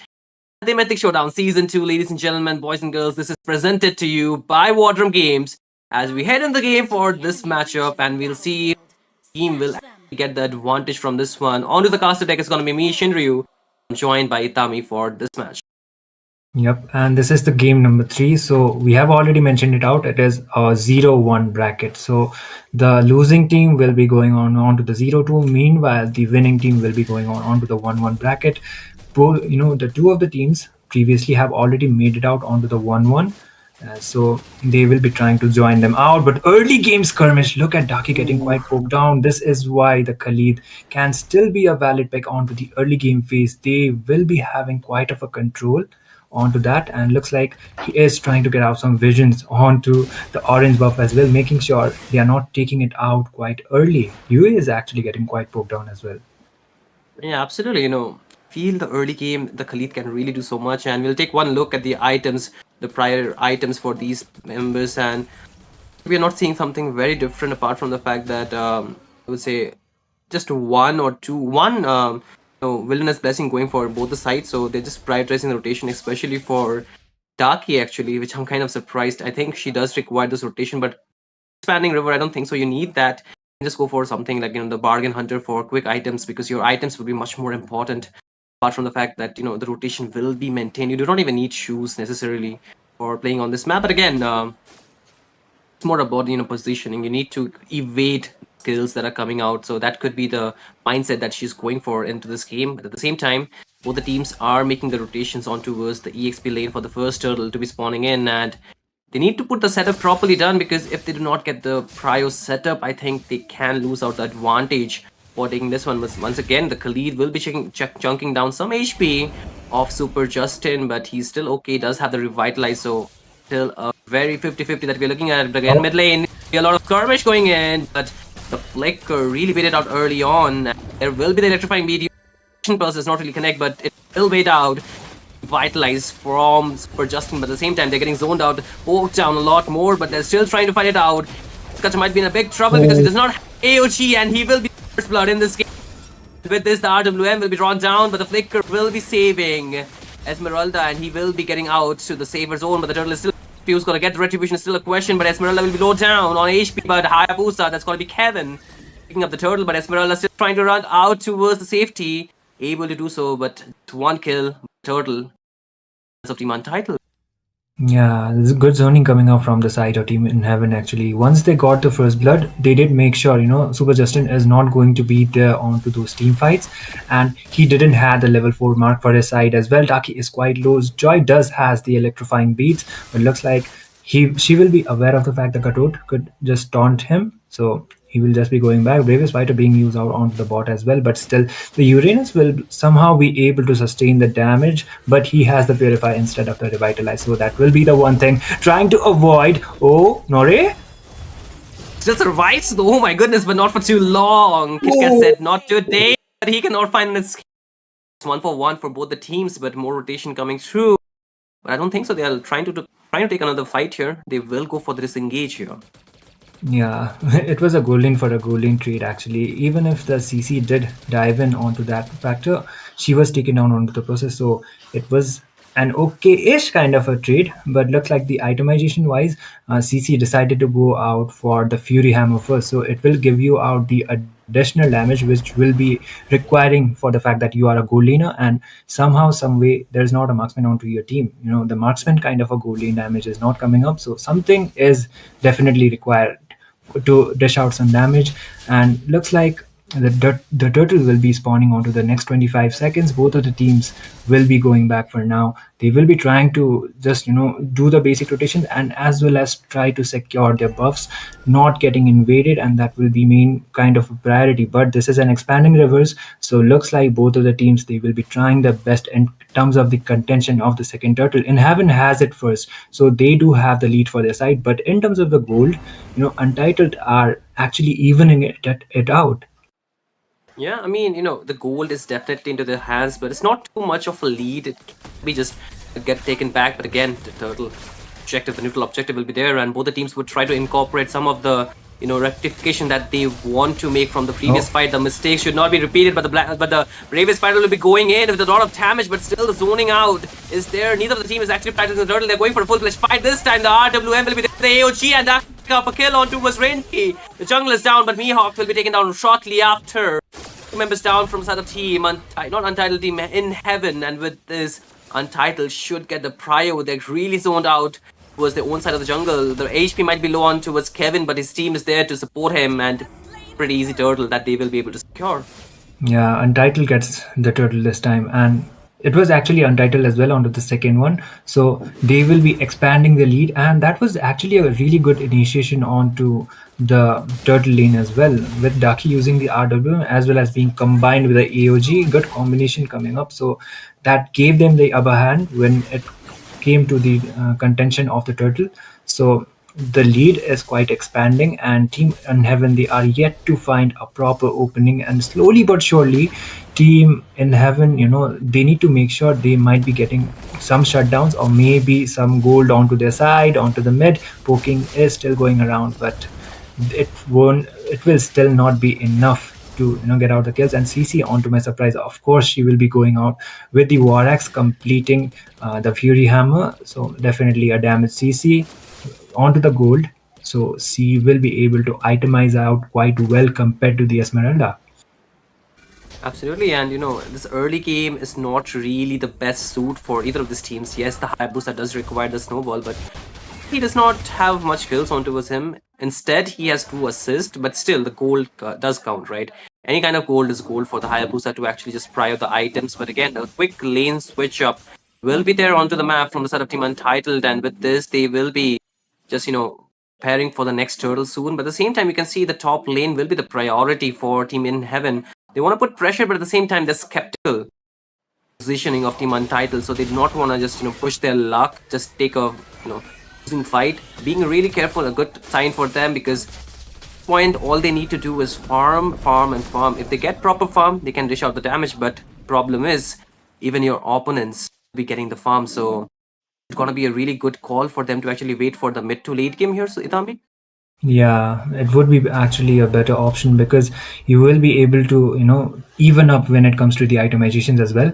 And one thing you did mention it out, Daki just goes back and okay, she will not be using out her spells, but the Khalid is still playing the poking game. Daki might just go down, Flicker being used out. Oh, that was an outplay as well. No, Finn was a bit too extended. This time has to fall, get punished. Flicker with the RWM from Darky is not a good sign. No way, will be onto the back, taking it down, and with this, Team In Heaven will be able to pick one more kill. But this seems like for Nore, she's able to flicker out, and with this, he will be surviving for how long is the question. But still, the side of Team Untitled, they do not want to take this any longer. And we do not see a third turtle in the game. Instead, we see a lot, but I don't think so. The side of will be picking up this one. So, in a way, I think we are still seeing a stalemate unless and until the side of team push some some turrets and structures around the map. But still, Finn, he wants to play aggressive, gets the unbreakable taunt onto him, be able to back out, but problem is, they were able to take down Daki, but still the damage is not really enough for them to punish the rest of the members here, Itami.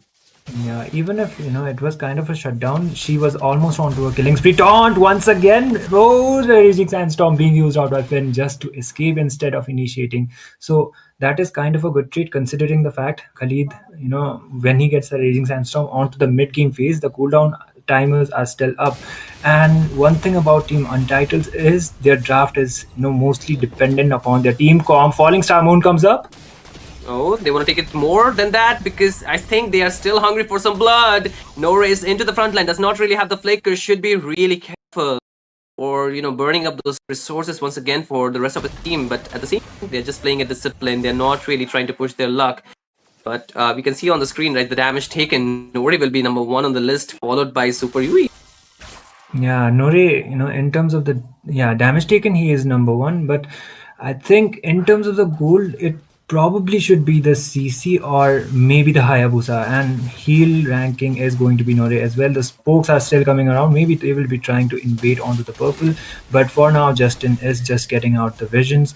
I think Untitled, they should be on a really team fight taking kind of a position in order to make sure the trades would be quite worth it. Instead of that, they will be waiting for the major damage dealer. That is going to be that Hayabusa. But Finn, once again. Oh, he was in trouble, but able to get out with the Raging Sandstorm. But that's a huge resource burned up already. And with this, I think Team In Heaven might just have to play a bit defensive. The bot lane, you can see already Uranus, that's going to be Super Yui, trying to poke down the HP from Rint. But he's able to just still maneuver his way out. The rest of the troop is, of course, there, but they're not really too excited or too keen on taking this fight. But at the same time, it's not going to be enough because going in and taking down Coco. That's the mid laner down from the side of Team In Heaven, and they're looking for more. Kit Kat will take down Mihawk. With this, 2 members are down from the side of In Heaven, and this might just close their door for contesting for this lot, and Team Untitled will be more than happy to take it for themselves. Yeah, 2 for none. So it will be an uncontested lot for the side of Team Untitled. So good trade by far, considering the fact it was the Lapu Lapu. He could be a crucial part, crucial team member for the side of Team In Heaven. There is another initiation onto the map, Shinryu. Oh, RWM drops down and they're going for more. This cannot get out. Aki picks up the kill. The reaction pulse will be a bit too short, but they're still looking for more. The massive Raging Sandstorm, but still not enough. The Ogi Shadow kill completely negated. And Finn will be falling too. So with this, 3 members once more down. And in Yeah. heaven, they're losing the advantage. Oh, that was too Oh. close, but still, it's not really enough, nearly enough. But with this, I think Untitled, they're getting the better trade for sure. Yeah, Mihawk might just be taken down as well. Look at the damage coming up from the CC. It still won't be somehow enough. One hit was all it would have been taken. Maybe a Sky Piercer would have done a job, but Novi goes in with the Falling Star Moon trying to clear out those minions, but the Lord is still up. And I think Untitled still have the better trades. It will only be the inhibitor towers remaining, or maybe more. Oh, the Holy Defense will be procced down, but still, I don't think so they have minions to actually push in from the bot lane. But low, mid and the top lane, they have minions, but they're nobody to actually push it down. But still, the side of Team in Heaven clearing it out. The minions. Oh, Kevin just goes back right on time. Raging Sandstorm thumbs up onto him. There is the trade, and Kevin goes down. Oh no, not gonna be enough time though. Oh, there is another initiation once again. Yeah. Oh, Rinty just goes in onto Taki, and she will be falling off onto this process. This time, Super Justin goes down as well.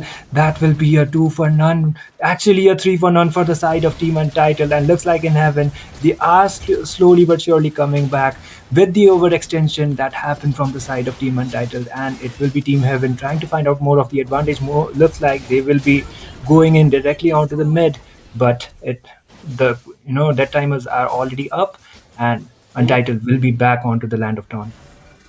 Ooh, the fights are really close, right? Every time you're looking at them, it was like almost as if Team Untitled that team fight, but then the turnaround from Team in Heaven. But right now they are able to defend it, although they have lost most of the second tiers. The inhibitors are really low on HP, but I still feel Team in Heaven, they have a fight in them. They are not really going down this easily. They are trying to just, capitalize on the fact that they can still punish Team Untitled, because one wrong positioning and will be just easily taken down. Anyone on the map can be taken down if they just misstep, or if they overstep or overextend at any point.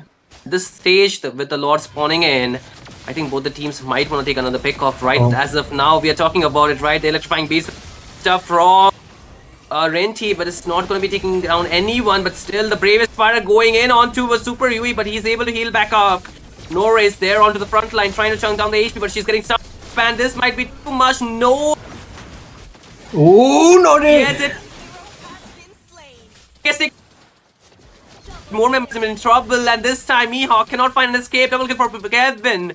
And with his Team Untitled once again having the priority on this team fight, the electrifying beast once again comes in, but not dealing enough damage. He needs to back out. And with this, Renty will be going to the safer side of the map, away from the harm's way, but this will give the advantage to Team Untitled for taking down this Lord once again. Yeah, the second uncontested Lord, and the overextension from Nore will be costing Team in Heaven the second objective. And looks like Rinty will be going back with the electrifying beats, and this defense is definitely going to be tougher than the previous one, considering the fact they only have the inhibitors remaining, and the inhibitors HP doesn't look too good for me. It depends upon how well Team Untitled are able to sync out onto those lanes. And look at the goal difference. I think Untitled are having more of an advantage. Actually, it is the Esmeralda who has more gold compared to the CC, but when it comes to the sustain as well as the overall gold, that might be giving Team Untitled the advantage. But there's the team fight once again. Oh, they're looking for more this time. Yes, there will be the RWM, but still Finn will be the one taken down. Still, the Lord is not cleared, and Team in Heaven, they're trying their best. They're trying their most to clear out the ways, to clear out the Lord, and they will be able to do so, but the inhibitor has pretty fallen. The mid on the top lane, the more waves they come in, the more problem it will be for Team in Heaven actually to defend this round. The base's crystal is really low, and with this, Untitled will be the one claiming the victory for this game. Yeah, good game coming up from the side of Team Untitled, and good discipline as well, I would say. On to the first Lord, the job was not actually done, but they were able to prioritize the towers. And on to the second one, they did make sure once the Esmeralda over-engaged, they went out for the second objective, and the lane syncing was also quite up to the point. So they did make sure, without even taking out all of the members, they directly went out onto the Nexus, and they were able to do the job. So good game coming up from the side of Team Untitled. So in Heaven will be the one falling off onto the 0-2 bracket. So It is looking out quite tough for them, but it will be Untitled for this game who will be taking the victory. And there you go, the MVP is going to be none other than Daki Sena, on to the rescue for the side of Team Untitled. Crazy, right? I think Daki quite well deserved it because she had very good positioning. And there were only 2 moments when she got punished, but apart from that, I think she played an absolutely phenomenal game. I think yesterday when I was casting her game, she was the one getting marked. And today, having a better positioning, a better time playing around this game. So far, I think she really contributed a lot, but we cannot forget how the rest of the team were actually able to play and punish within that, box that she actually created for the rest of the members. But still, Untitled, they were so, good together. Like, they play as a 5 unit. Every time Team Heaven came and tried to, break that formation, they were getting punished, right? Yeah, and the other main factor for this for Daki was she was able to outplay the Khalid onto the mid lane. That was actually quite impressive. So, Team Untitled, when it came to the teamwork, I think the highest damage dealer would definitely be the Hayabusa, considering he has the highest gold for the side as well. So the rich guy is definitely going to be him. And looking at the overall stats, the goal difference was not that much, but the objective difference, you can already see it out. 0 turtle contentions for the side of Team 11. They were not able to contest it out as well. So before the contention, they were losing out their members, and it did make sure Untitled will be extending their lead. They will be extending their tower differences as well, which gave them the micro as well as the macro advantage. So when it came to the initiation, it was Team Untitled who had the better advantage. Yeah, I mean, even if you take the head-to-head battle for this game, you might just see, the very difference in it was more when they were taking the team fights, right?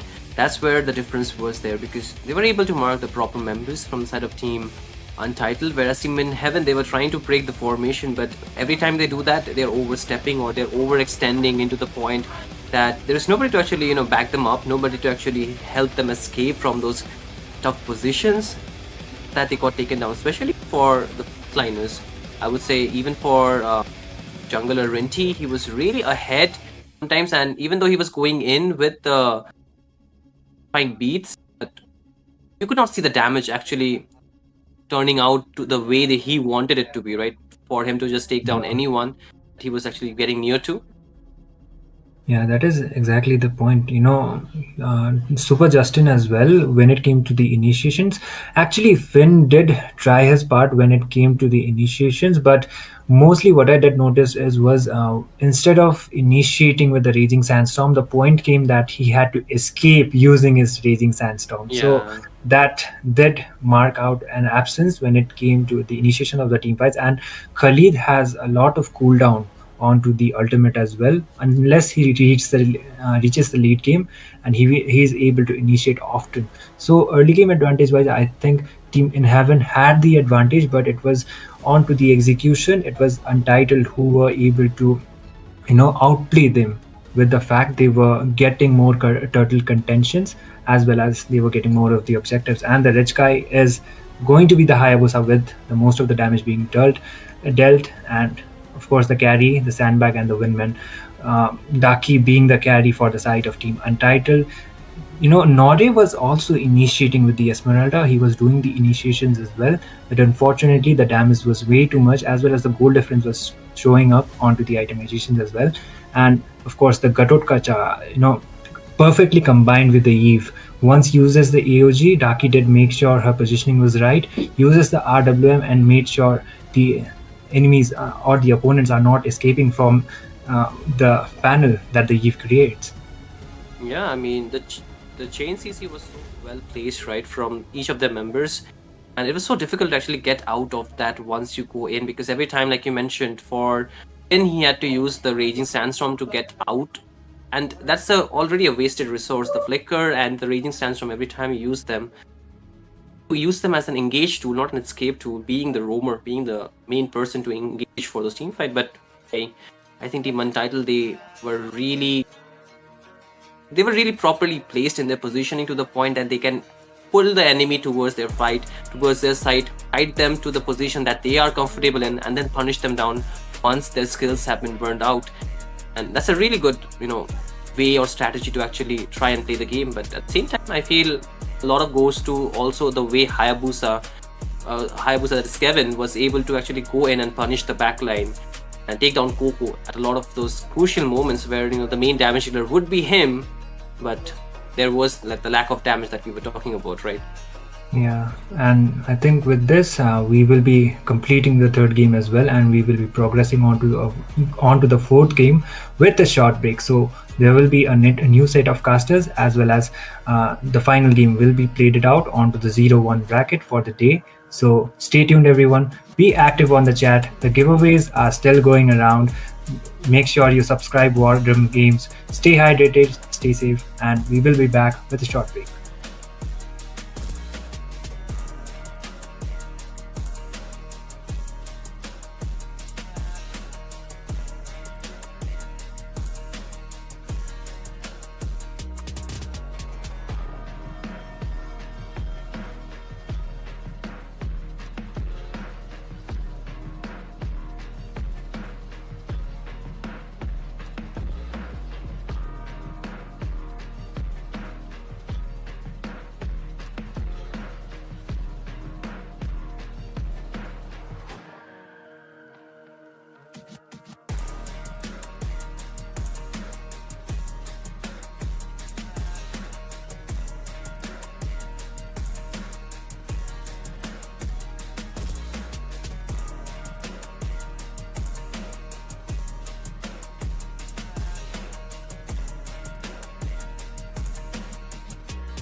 Well, Welcome here back. we go.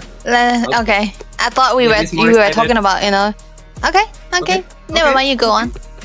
You decide who wants to do, because I think we both are equally excited for this game, isn't it? Because this Oh is my. Mythic Showdown Season 2 and Yama Esports versus whom? CRQ. Crooks for crime. Yeah. Of course you're gonna know Yama, bro. But Oh my I'll be God. knowing CRQ because of obvious reasons. Because Doom is there, right? And that's basically DNS. I thought you were part of Yama Esports because your son is there. And, No. don't speak like that. But again, ladies Oh, and gentlemen, man. boys and girls, we would love to welcome you back into the Mythic Showdown Season 2. This is presented to you by War Drum Games. And the last game of the night, Debbie, the most anticipated one or the most boring one? Which one is it, you say?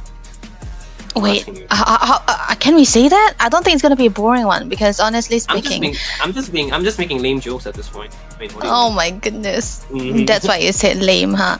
Understandable, but yeah, I think it's not gonna be boring at all because best of one series is still gonna be out there, very rich in fights, abundantly well done. Because to be honest, the jungles that we have for today for CRQ versus Yama, they are completely different.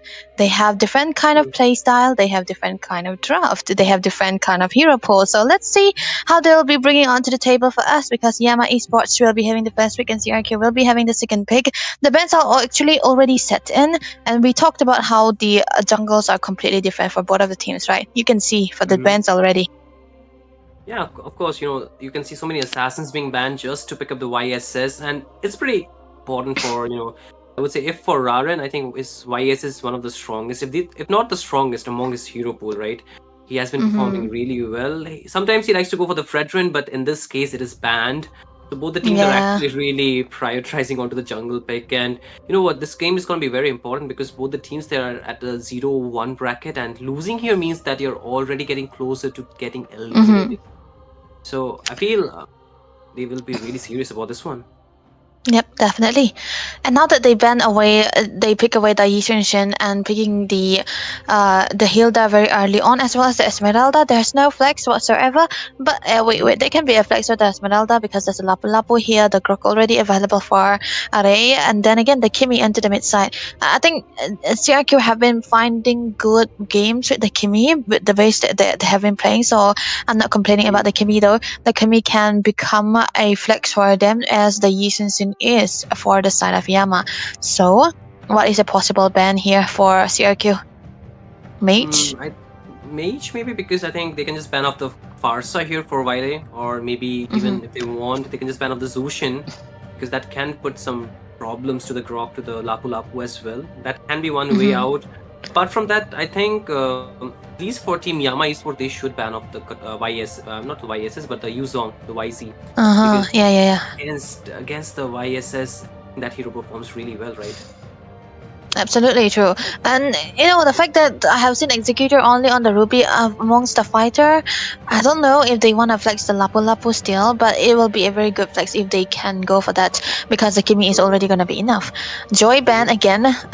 This should be a Fanny ban, no? But if they ban out the Fanny, they can handle the Fanny with the Hilda, or pick out something that can be a great crowd control, because the Ruby can be still out for grasp. So, okay, they can let go of the Fanny, right? So, what could they ban here? Maybe the X-Borg?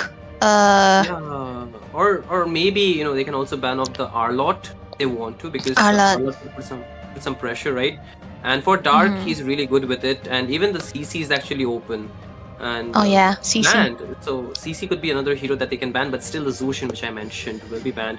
And at this point, right, I still feel like you mentioned the X-Borg could be a really good pick, honestly speaking. X-Borg, right? But they went for the Fanny instead, so that's a whole lot of jungles being banned away. Lomsanga might eventually pull up the Ling, we'll never know. He's been comfortable on the Ling man for a long while, so CC is gonna be the gold lane for the hands of Executor, so they can put the Esmeralda into the XP side for Yama. and pick up a completely different hero for the gold lane. You know what? I feel like Toby can play the marksman here, even the Grander. It can be good. I'm not complaining because they have their utility into the mid side already. Valentina for the Grok, I presume. So Yeah. I still yeah, feel the X-Borg could be good, against the CC it works. X-Borg. Yeah, it works against the CC. And apart from that, okay, Yuzong. Not expecting that. Yuzong. One thing I want to say about Toby is that he can really play any kind of heroes that he wants to. Not a Glaze, but definitely he can play the Yuzong as well. So wherever the CC goes, the Yuzong will go. So I don't think this is gonna be a winning trade for CRQ, honestly. So they cannot go for any good hero right now. Longsanga, what can he pick here? There's a whole lot of jungle still available. I haven't seen him play the X-Borg, but if they play the X-Borg, they need a dive. Guinevere for the dive onto a Yushin. I'm not sure. I don't hate it, I don't love it. I mean, even though the YSS or Yushin has been nerfed a little bit with the passive, like not the passive but the first skill immunity, and you like actually it's the passive eventually. So when the passive is there with the first skill, I think it's shot down, but still it's very much depending upon the timing, right? And most of the time you will not find the YSS being to the front line. He'll be the one to enter. If not, if Rauden is not playing too aggressive, because I think the most aggressive YSS we have seen so far would be from one Satoru. But apart from that, I don't know. Like for Rauden or Eevee for this case, just go very aggressive, right? Definitely. Well, it's actually gonna be Toby onto the Esmeralda and Dark on the Black Dragon.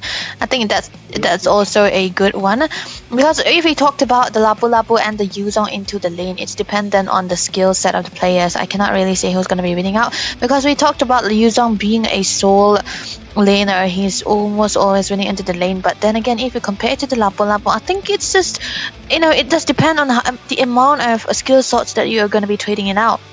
So the first turtle fight might eventually be a 50-50, but it's definitely going to be important for Yama Esports to have that first turtle, because they have a Valentina onto the mid side. You want to be active all around the map and have the level lead across the board so that you'll be able to start for the objective fights as well. And you cannot really go behind when there's a Guinevere either, because the setups coming through from CRQ is definitely going to be overwhelming for Yama Esports right there.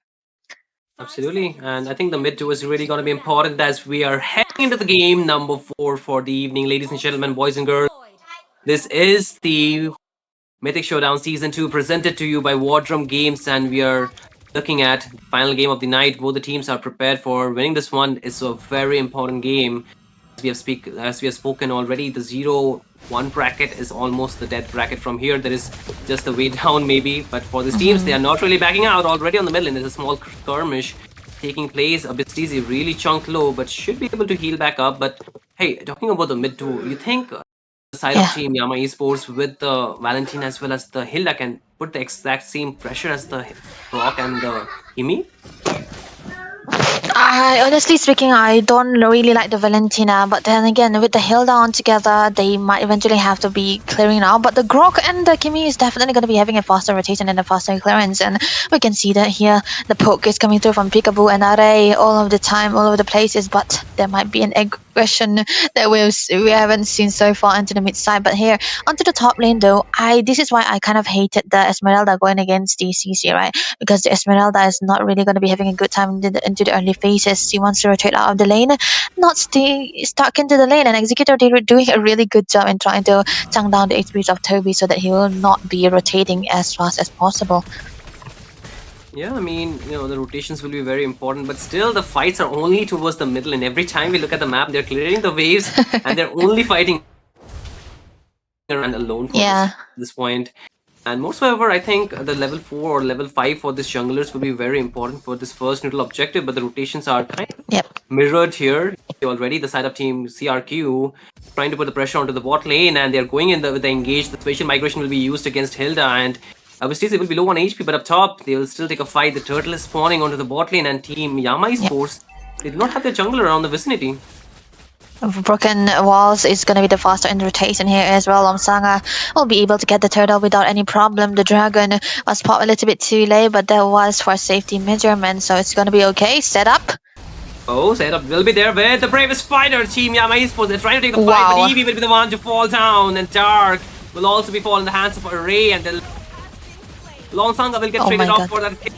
Service TC might be in trouble, but no, it's actually Wile getting taken down before him.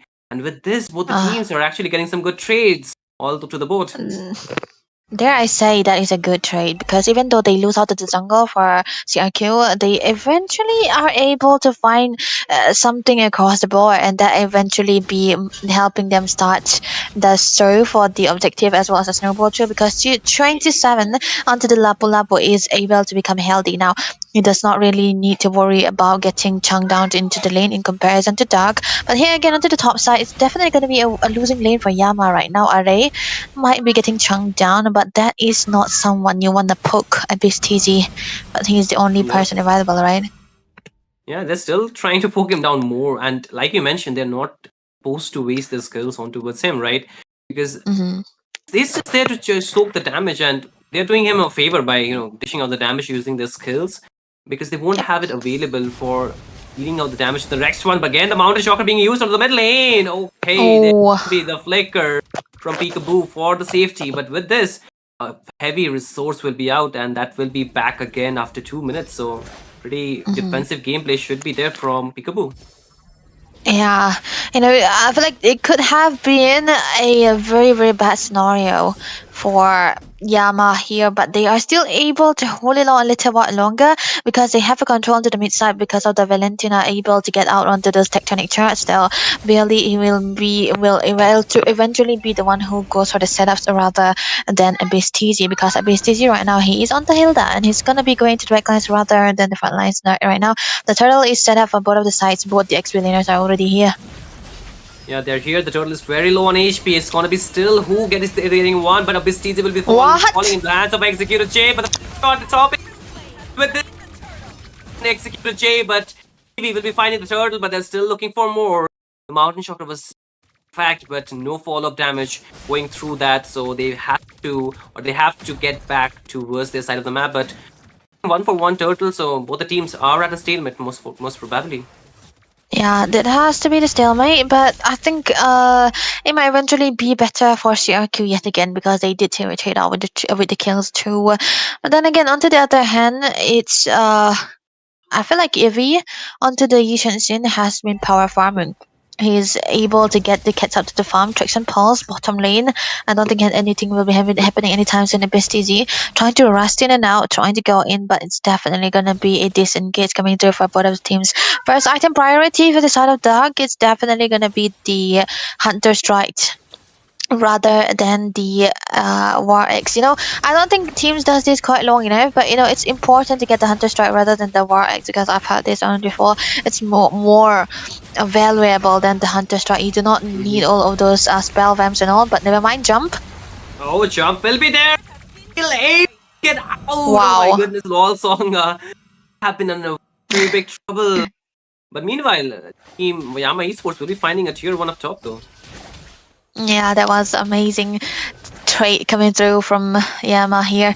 Now it's coming down to a rotation where the Esmeralda will be joining on the team fights. Toby will be there, and Eevee have to go for a farm up to the top lanes most of the time. Even though it's a gold lane, I think it can be treated as an XP lane, because here this is a fighter. We are talking about a tanky, not fighter, it's a tanky gold laner here. Looking at the two emblems so far, agility and wilderness blessing for the Valentina. I think that's definitely going to be a movement speed here. Lomsanga able to get a kill onto Abyss TZ out of the blue. So, okay, that's actually something that Abyss should not be trading it away, man. Absolutely not at this timing when the turtle is spawning, and you can see already there will be the being used to be out, but lost time. Oh my goodness. Change. Pinche will be finding a kill, and he will find in fact double kill. Dark is taken down. Eevee is falling. Already fallen. With this, Yama Esports not getting the better half of the trades. Absolutely true. Gold ranking steal for Toby right now. Mid lane though, they're trying to jump in. The walls are coming through as well. The knockup through.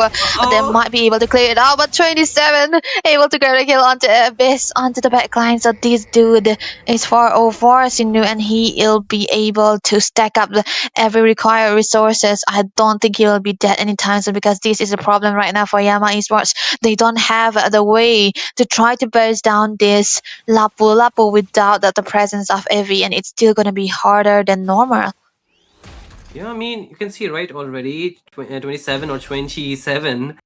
I've been playing this 20. Lapu Lapu 20. It's like, he has been playing this Lapu Lapu more like an assassin than an EXP laner, right?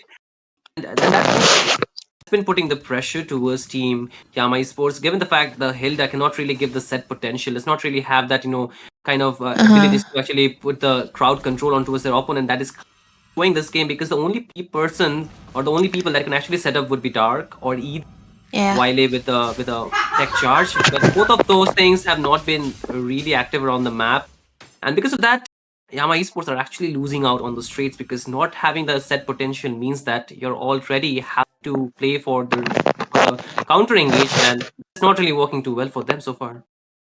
Yeah, looking at the damage dealt though, I think it's more into the hands of 27 rather than any of the members of Yama Esports here. And even though if he has been able to get the farm up, he still died twice in a row. That's definitely not a good sign for them as well. And I think the goalie is definitely into the hands of Lomsanga rather than the Yishunshin too. So I think he need to have a better farm. He need to go look out for the jungle crypt and get all of those items for himself, so that the level lead will not be too much to handle. Because in this scenario right now, Lomsanga is having a very, very good time into this Guinevere. I really want to see if he's going for the damage bill, because impure rates means damage bill. Never mind, jump. Oh, Executor will take down Wiley. The Black Dragon form is in fact used, but will they take an engage? It's going to be the question. But Wow. come out Okay. from that, of course. And with this, Team CRQ are getting the pry on the slot with not having two members, the frontliners, as well as the mid laner. I think Yama Esports are better off not contesting for this one. Yeah, they shouldn't. They really shouldn't. So definitely gonna reload for the side of CRQ right now. They're really, really popping the way that they should be since yesterday. 27 jumping in. Jumping in, but Abyss TZ, can he get out of that harm's way? Still trying more. Oh. Blocking the way, and with this, Yama Esports are on the receiving end of the damage, and there's no answer back whatsoever. Dark wants to go in, but does not have the Black Dragon form. They need to clear out the Lord as well. They should not be fighting before the Lord is even there. Again, the Traction Pulse does connect with the Starlium Beam, but no follow-up means that he's still safe. But up top, Eevee is pushing all by himself, but he will get spotted from 27, and he's trying to chase him down, but it's gonna be a 1v1. Oh no! Taking out up top, the Brave will be there, but he cannot find the range enough. He does have the flicker though, but still he's waiting for more, but to go for a pause to make sure the environment is good enough for this players to play in. I think he was able to get 2 turrets out to the top lane, so that was definitely going to be a good trade. Gold ranking so far for Executors, number 1 onto the list. It was surprising to see that Toby was able to reach that far, even though he was very, shut down since the early game. But it's very amazing that he was able to get out to the goal. So that definitely means that he's still going to be as tanky as he wants. So.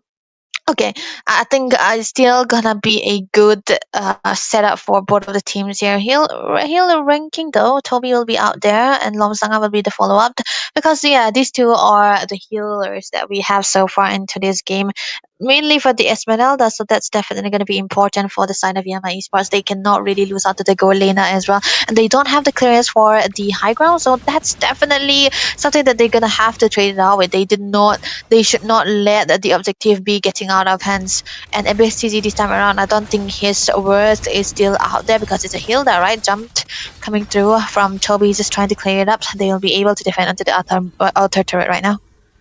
Yeah, but the luxury of the goal will be in the hands of Team CRQ, meaning that they can punish any of the members that they can find around the map. Every time you see Abyss TZ wants to open up the map, he's getting punished, and because of that, his farm would be really low. And if he cannot go in, if he cannot stand back those damage, it's gonna be very problematic, isn't it? Because backliners will be marked pretty easily, and they have a Lapu Lapu 27, and he's playing that more of an assassin than That's Even what. Lonsanga, Lonsanga is playing that Guinevere. Ah man, no. When you say Lomsanga, it's completely a different name. I'm digging it though. I'm digging it. I think he'll like the name, the accent that you use for the name. Too. Okay. It's not a joke. It's a compliment, by the way. So, I Lomsanga, mean, man. you know what? My name became Shin Ryu when I went Ah, to. that's why. Yeah, it's the only two. Wait, Array? Oh no! Combo will be there. All right. Longsanga will be picking up a kill. And with this, Dark will be no more taking participation in the team fight, but onto the back lane. ABCZ will be able to take down Savage Warrior. Oh, sorry, Peekaboo Predator this time, my bad. And with this, again, the fight does not stop. Is it? Again, you can see 27 wants to go in. Oh Long no. before Wiley finds the shutdown, and this might be a recall or a callback for the side of Team CRQ to go back to the side of the map because Team Yama Esports are throwing everything they can find except Kitchen Sink at this point. They're going for more, they're looking for more. Wow. 4 members man. down, leaving behind a Ray to defend, but can he? This is the question, but Peekaboo will be back on the map though. Yeah, he will be back on the map, but Oh. Array right now might be in a peculiar position, but we take it very low. Toby, with the last dance, will be able to take Array down, which means that they will be able to get the mid lane turret getting taken down. The Lord is up for grabs. Both of the teams still have their jungle up for the contest, but I don't think Lomsanga will be able to go in here alone. Peekaboo is still out there, but he does have the damage. Jumped. Oh, jump with the spatial migration, but not gonna be enough. A good zoning coming out. You can see the Lord meanwhile being taken down by Eevee, and with BCC has got a job, and he has zoned out the members. The damage dealer is not really available in the team fight, but again, 3 onto us 1. Then Damn. kill. And with this, he will be able to sustain, but the waves needs to be cleared out. Team Yama Esports, they have a work to do. Oh my goodness, this is absolutely a great comeback coming through from Yama Esports. Needed, and the thirst to go for the chase has been paid off right there because of the advantage that they have found across the map. Looking at the build so far, the builds are already set in. Everyone is healthily available for the damage is done. Peekaboo onto the Sky Piercer as well. He have the anti heal too, but on the other hand, I think Really as well is might be dealing out a decent amount of damage. Now the Lord is onto the top lane here. BSTZ will have to try to go for a pick off onto one of the squisher backlines so that they will be able to break out the combination that CRQ already built up. So how will they do it? Because 27 right now, he's crazy dude, man. He's going onto the very bottom lane. Toby is sent to the bottom side, so it might be a 1v1 situation we might be seeing. I mean, it's still a very winnable matchup for Toby with the rotation. I think they should have a better time. 27 does have the flicker. It's trying to buy out. Dating. It's not going to be mattering anymore. Obviously, he takes him down, and with this, Yama Esports will have the number advantage. But what can they do with that will be very important. The goal difference is definitely shifted down for the jungles, especially Lomsanga losing out the goal lead that he have, and it's all into the hands of Eevee right there. 2k goal lead onto a Yishun is definitely what you want to do here. So this time around, it's safe to say that Eevee is definitely online. Damage dealt is also onto the hands. Wait, it's not. It's definitely into the hands of BSTZ and Toby rather than Eevee. But hey, jump. Oh, they still want to go for one more fight, but no, they're not. Oh! Side of Team CRQ, obviously, he still survives, able to get out with the print or with the flicker actually this time. So Yama Esports not really losing anyone, but still, are they able to answer back the aggression? Because you can see Team CRQ still trying to fight more, but this time, Wiley will be picking up the Violet Triumph for some reason. I do not know, or I do not understand. Like, how will that actually give the advantage to them though?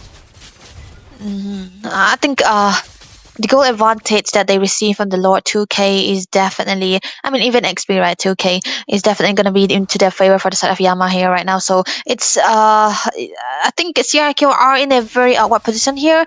They cannot really go alone. 27 is the only one who should be going alone. Array and the other teammates should have to stay together. Without the assassins, you cannot really go for those kind of split pushes. So I think it was just a duty for 27 to go for the bot lane alone so that he'll be able to clear it out and even trade his life for that. As an XP laner, it's really worth it. You can trade out your life if your team have to defend the Lord or even the inhibitors. It's still worth it.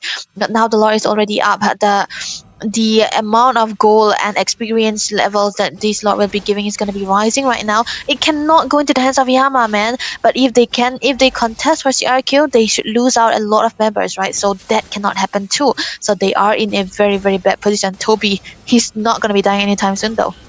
Yeah, absolutely. The Lord will be cleared up from EV. 27 wants to go in, but can escape.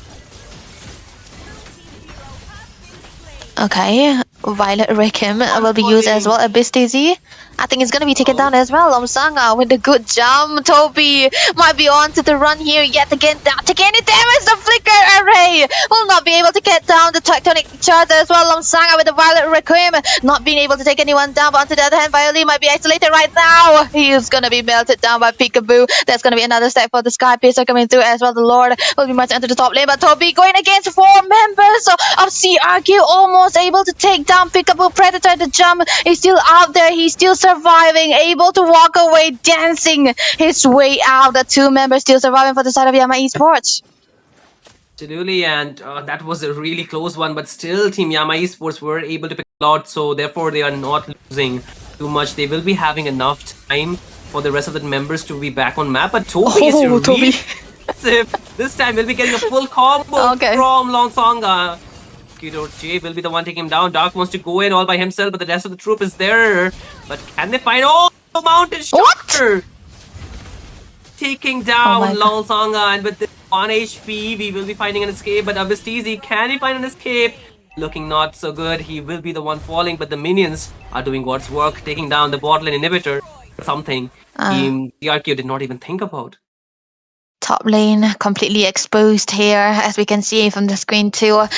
Honestly speaking, there were some fights that they shouldn't be taking for both of the teams, but then they came out on top for those all of those team fights that they have been taken. So I'm not complaining either. But then again, Yama right now, they have the lore into their advantage, right? They are able to play around the lore. Toby, I hate to say this, but that was a very, very weird move that he was doing right there, because even though he is a very, very tanky hero onto the Esmeralda, I don't think he'll be able to try to take anyone down with 4 members still available for grabs. You cannot be as crazy, you know? You can be crazy, but you cannot be that crazy. But I feel like I understand though, he got the Ice Queen 1 onto his side, so he was trying to slow them down just a little bit, so the damage might be eventually there. Concealed plays coming through from Array, trying to go for a set. Maybe there's a possibility, but no. Executor is just going to be zoning them away.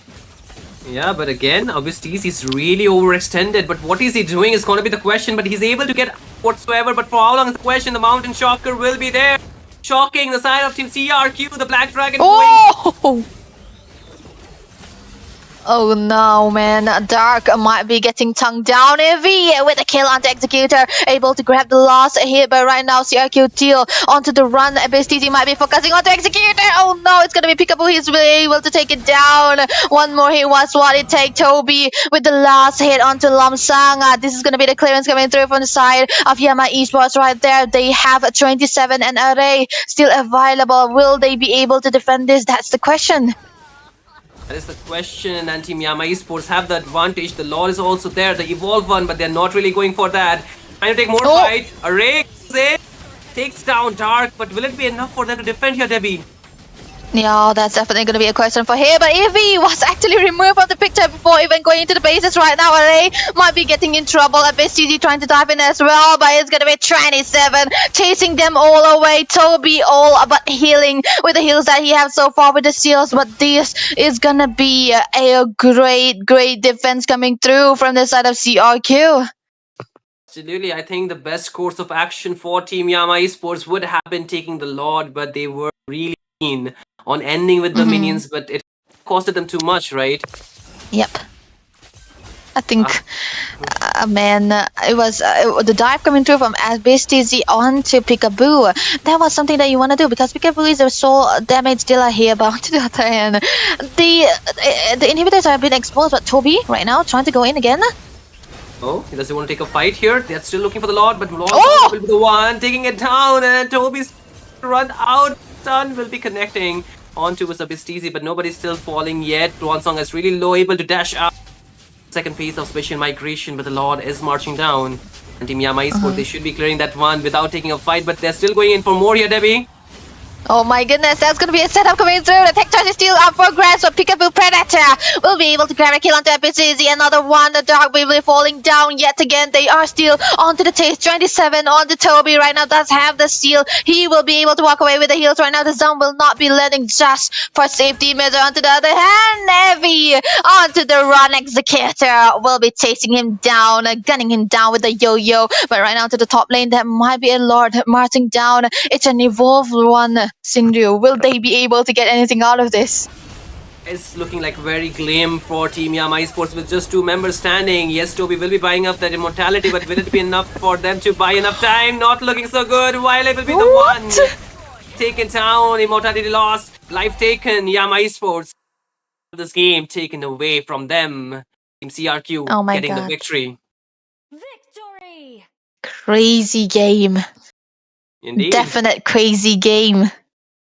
Who would have thought? Who would have thought that it would be CRQ with the win? Exactly. Because it was looking too good for Yama, man. And they were actually the one looking like they were gonna be winning. I mean, I think the point where they just hit the Lord and just went for the team fight till their base was not really the right call, right? 27, like, he'd pull up the fence for that one, right? Like, you know, it was just him doing that so much work. Array was great, of course, but 27, like, he was a different breed in that team fight, honestly. Give him a comfort. That's how he'll be performing. 27, man of the match. Man. 27. You know, I texted, I hit up this guy and said, "Bro, you look like Hoon here, doesn't he?" Okay. Not gonna say anything to that. No, he looked like Hoon, man. Come on. But nevertheless, I mean, if you want to look like Hoon, you're gonna play it like someone, you know, from the esports. Yeah, and I think he did just that. Player of the match, very deserving. He was going for a lot of setup as well. From the start of the game, I think he was the one consistently performing. I think he even traded up his life to have his team protect the inhibitors and the outer mid lanes as well. And that was absolutely a phenomenal distance that he was creating between the team. But then again, on to the other hand, though, there was a lot of setup coming through from Array, which he usually missed out. But when he landed on, it was on point, and that also helped him quite a lot. And Peekaboo, he was amazing onto the performance, right? He was the way he was able to go and stand in a very great distance when Abyss was there, you know, whirling his axe onto him. He cannot really survive a Hilda like that, right? But he was able to. Yeah, I mean, honestly speaking, you know, the Hilda was picked there definitely, but I think they needed something with a set potential for that game. Like, they had that pressure into the jungle, but hey, you cannot really pressure a Guinevere that easily, right? And you can see in this game, they had a Grog too. I think they could have gone for something else, because you can see, right, every time Abyss TZ wanted to be the one to just go and set up, he was getting punished left and right.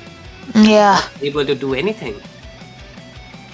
Honestly speaking, though, when there is a setup coming through from Dark, he was very squishy. And I don't think he was able to hold on anyone at that point also. But I feel like, you know, Toby onto the Esmeralda was absolutely amazing, man. It's not something that you usually see when there's an Esmeralda, but he did throw a bit when the Lord was there and going in onto 4 members. I think, of course, the Lord helped you, but it's still not going to be enough.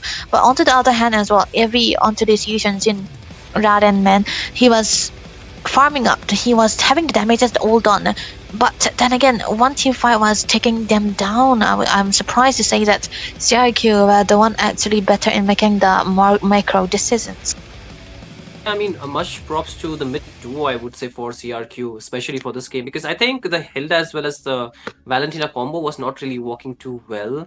Yes, I do understand the idea you are going behind, but hey, you need some really good early game damage to actually pull up the YS's draft, because it really scales, but the scaling is not in the early game, it's from mid to late, right? And you need to buy enough time. Maybe a Farsa could have been a bit risky, but still could have worked, but at least a Lunox plus, I think a Kalea combo could have worked, because Kalea was left open, but go for that. Look at that, man. It's definitely going to be hard to say this because The only person onto the winning side is Lapu Lapu at 27 with assist. With assist, by the way, Rich Guy is still the Yisens in Evie. And the carry and the sandbag together in one place. I think Toby did a lot in this game, man. I mean, to be the sandbag and the carry together, this can only happen in this particular meta. It cannot really happen in another meta, man. It's crazy having the sandbag and the carry all together in one go. What 700 goal for Yi Shunxin? I think he was very, efficient in the farm, right? He was. I mean, he had the farm, but he did not have the places to position himself and deal the damage because there were so many people jumping on him, right? Every time he wanted to go in. Yeah. Like. It's like. Honestly, the passive kind of made him a bit nerfed in this meta, but still I think with that many dive, no Isenshin could have actually really placed himself properly because one, you have to survive the Chemist Traction Pearls, then there is the tech charge, facial migration, then Bravest Fighter, and I would be just standing there and giving up if I was the ISS, but a really good job done from Eevee, but still it's not really enough for Team Yama Esports though. Yeah, I mean, that's absolutely true, man. Because honestly speaking, they were actually having a comeback. The setups were good. They were finally showing signs of life. But then 27 happened, right? He cannot die. That dude cannot die. He was so fed at that point of a time. The Oracle helped him quite a lot. And then the cooldown reduction that he have onto the ultimate as well. For the Bravest Fighter to be there alpha grass all the time, I think that was amazingly well done by 27 too. And they have a good setup onto the Lord as well. Lomsanga, they were directly going for the Lord and they know that they have their jungle available, so why not take the Lord? And I think at that point also Toby tried to distract them, but they don't care about an Esmeralda, right? They care more about the Lord, and the Evolved Lord was very hard to handle in a composition where the clearance is definitely not out there. And I also feel like the Hilda could have been better into the XP rather than the Grom, because at one point we can see the difference, right? Because for the other hand, Ray was more of a crowd control roamer, and then Abyss was more of a diver. Yeah, I honestly feel that the Black Dragon was a bit forced into that draft because I do know that they were trying to go for the engage with the Black Dragon, but still like it was not working. Very squishy throughout the game. That's what. I mean, that's what we get. Learning experience, right? It's still not an exit for Team Yama Esports, right? They're still having more choice. One more chance for that 0-2 bracket, because after that, if they get 0-3, they'll be getting eliminated, man. Very rough. Swiss stages. Rough day. I hope my son goes in, man. Oh, sheesh. His mother is a nice mother, ladies and gentlemen. It's a adopted, so don't mind. It wasn't. Wow. Why do I bring this all the time, man? I see the cold treatment, but again, the match is over for today, and Team Yama Esports will not be on the winning end. It will be Team Crux Requiem winning it out. But what a day, man! A lot of games, but still, few teams emerging and winning it out, moving to the 1-1 bracket. I think they are really prepared, but for the teams that are moving to the 0-2 bracket, what message do you have for them? Oh man, I feel like they are ready to rumble yet again. This is definitely going to be okay for them, It's still chance, one last chance. Yeah, fight it all out, because I don't think they are lacking in anything. Yeah, we'll see them fighting it out really soon. For tomorrow, the games will be announced soon, so do keep an eye on to the socials of War Drum Games and follow them up on the Instagram, so you can never miss out on the on this exclusive news about Mythic Showdown Season 2. But with this, ladies and gentlemen, we have to come to an end for today. Thank you for joining in. Thank you for being part of the stream, and we will be meeting you tomorrow at the exact same place at the exact same time. With this, we will be taking our leave. Good night. See you tomorrow.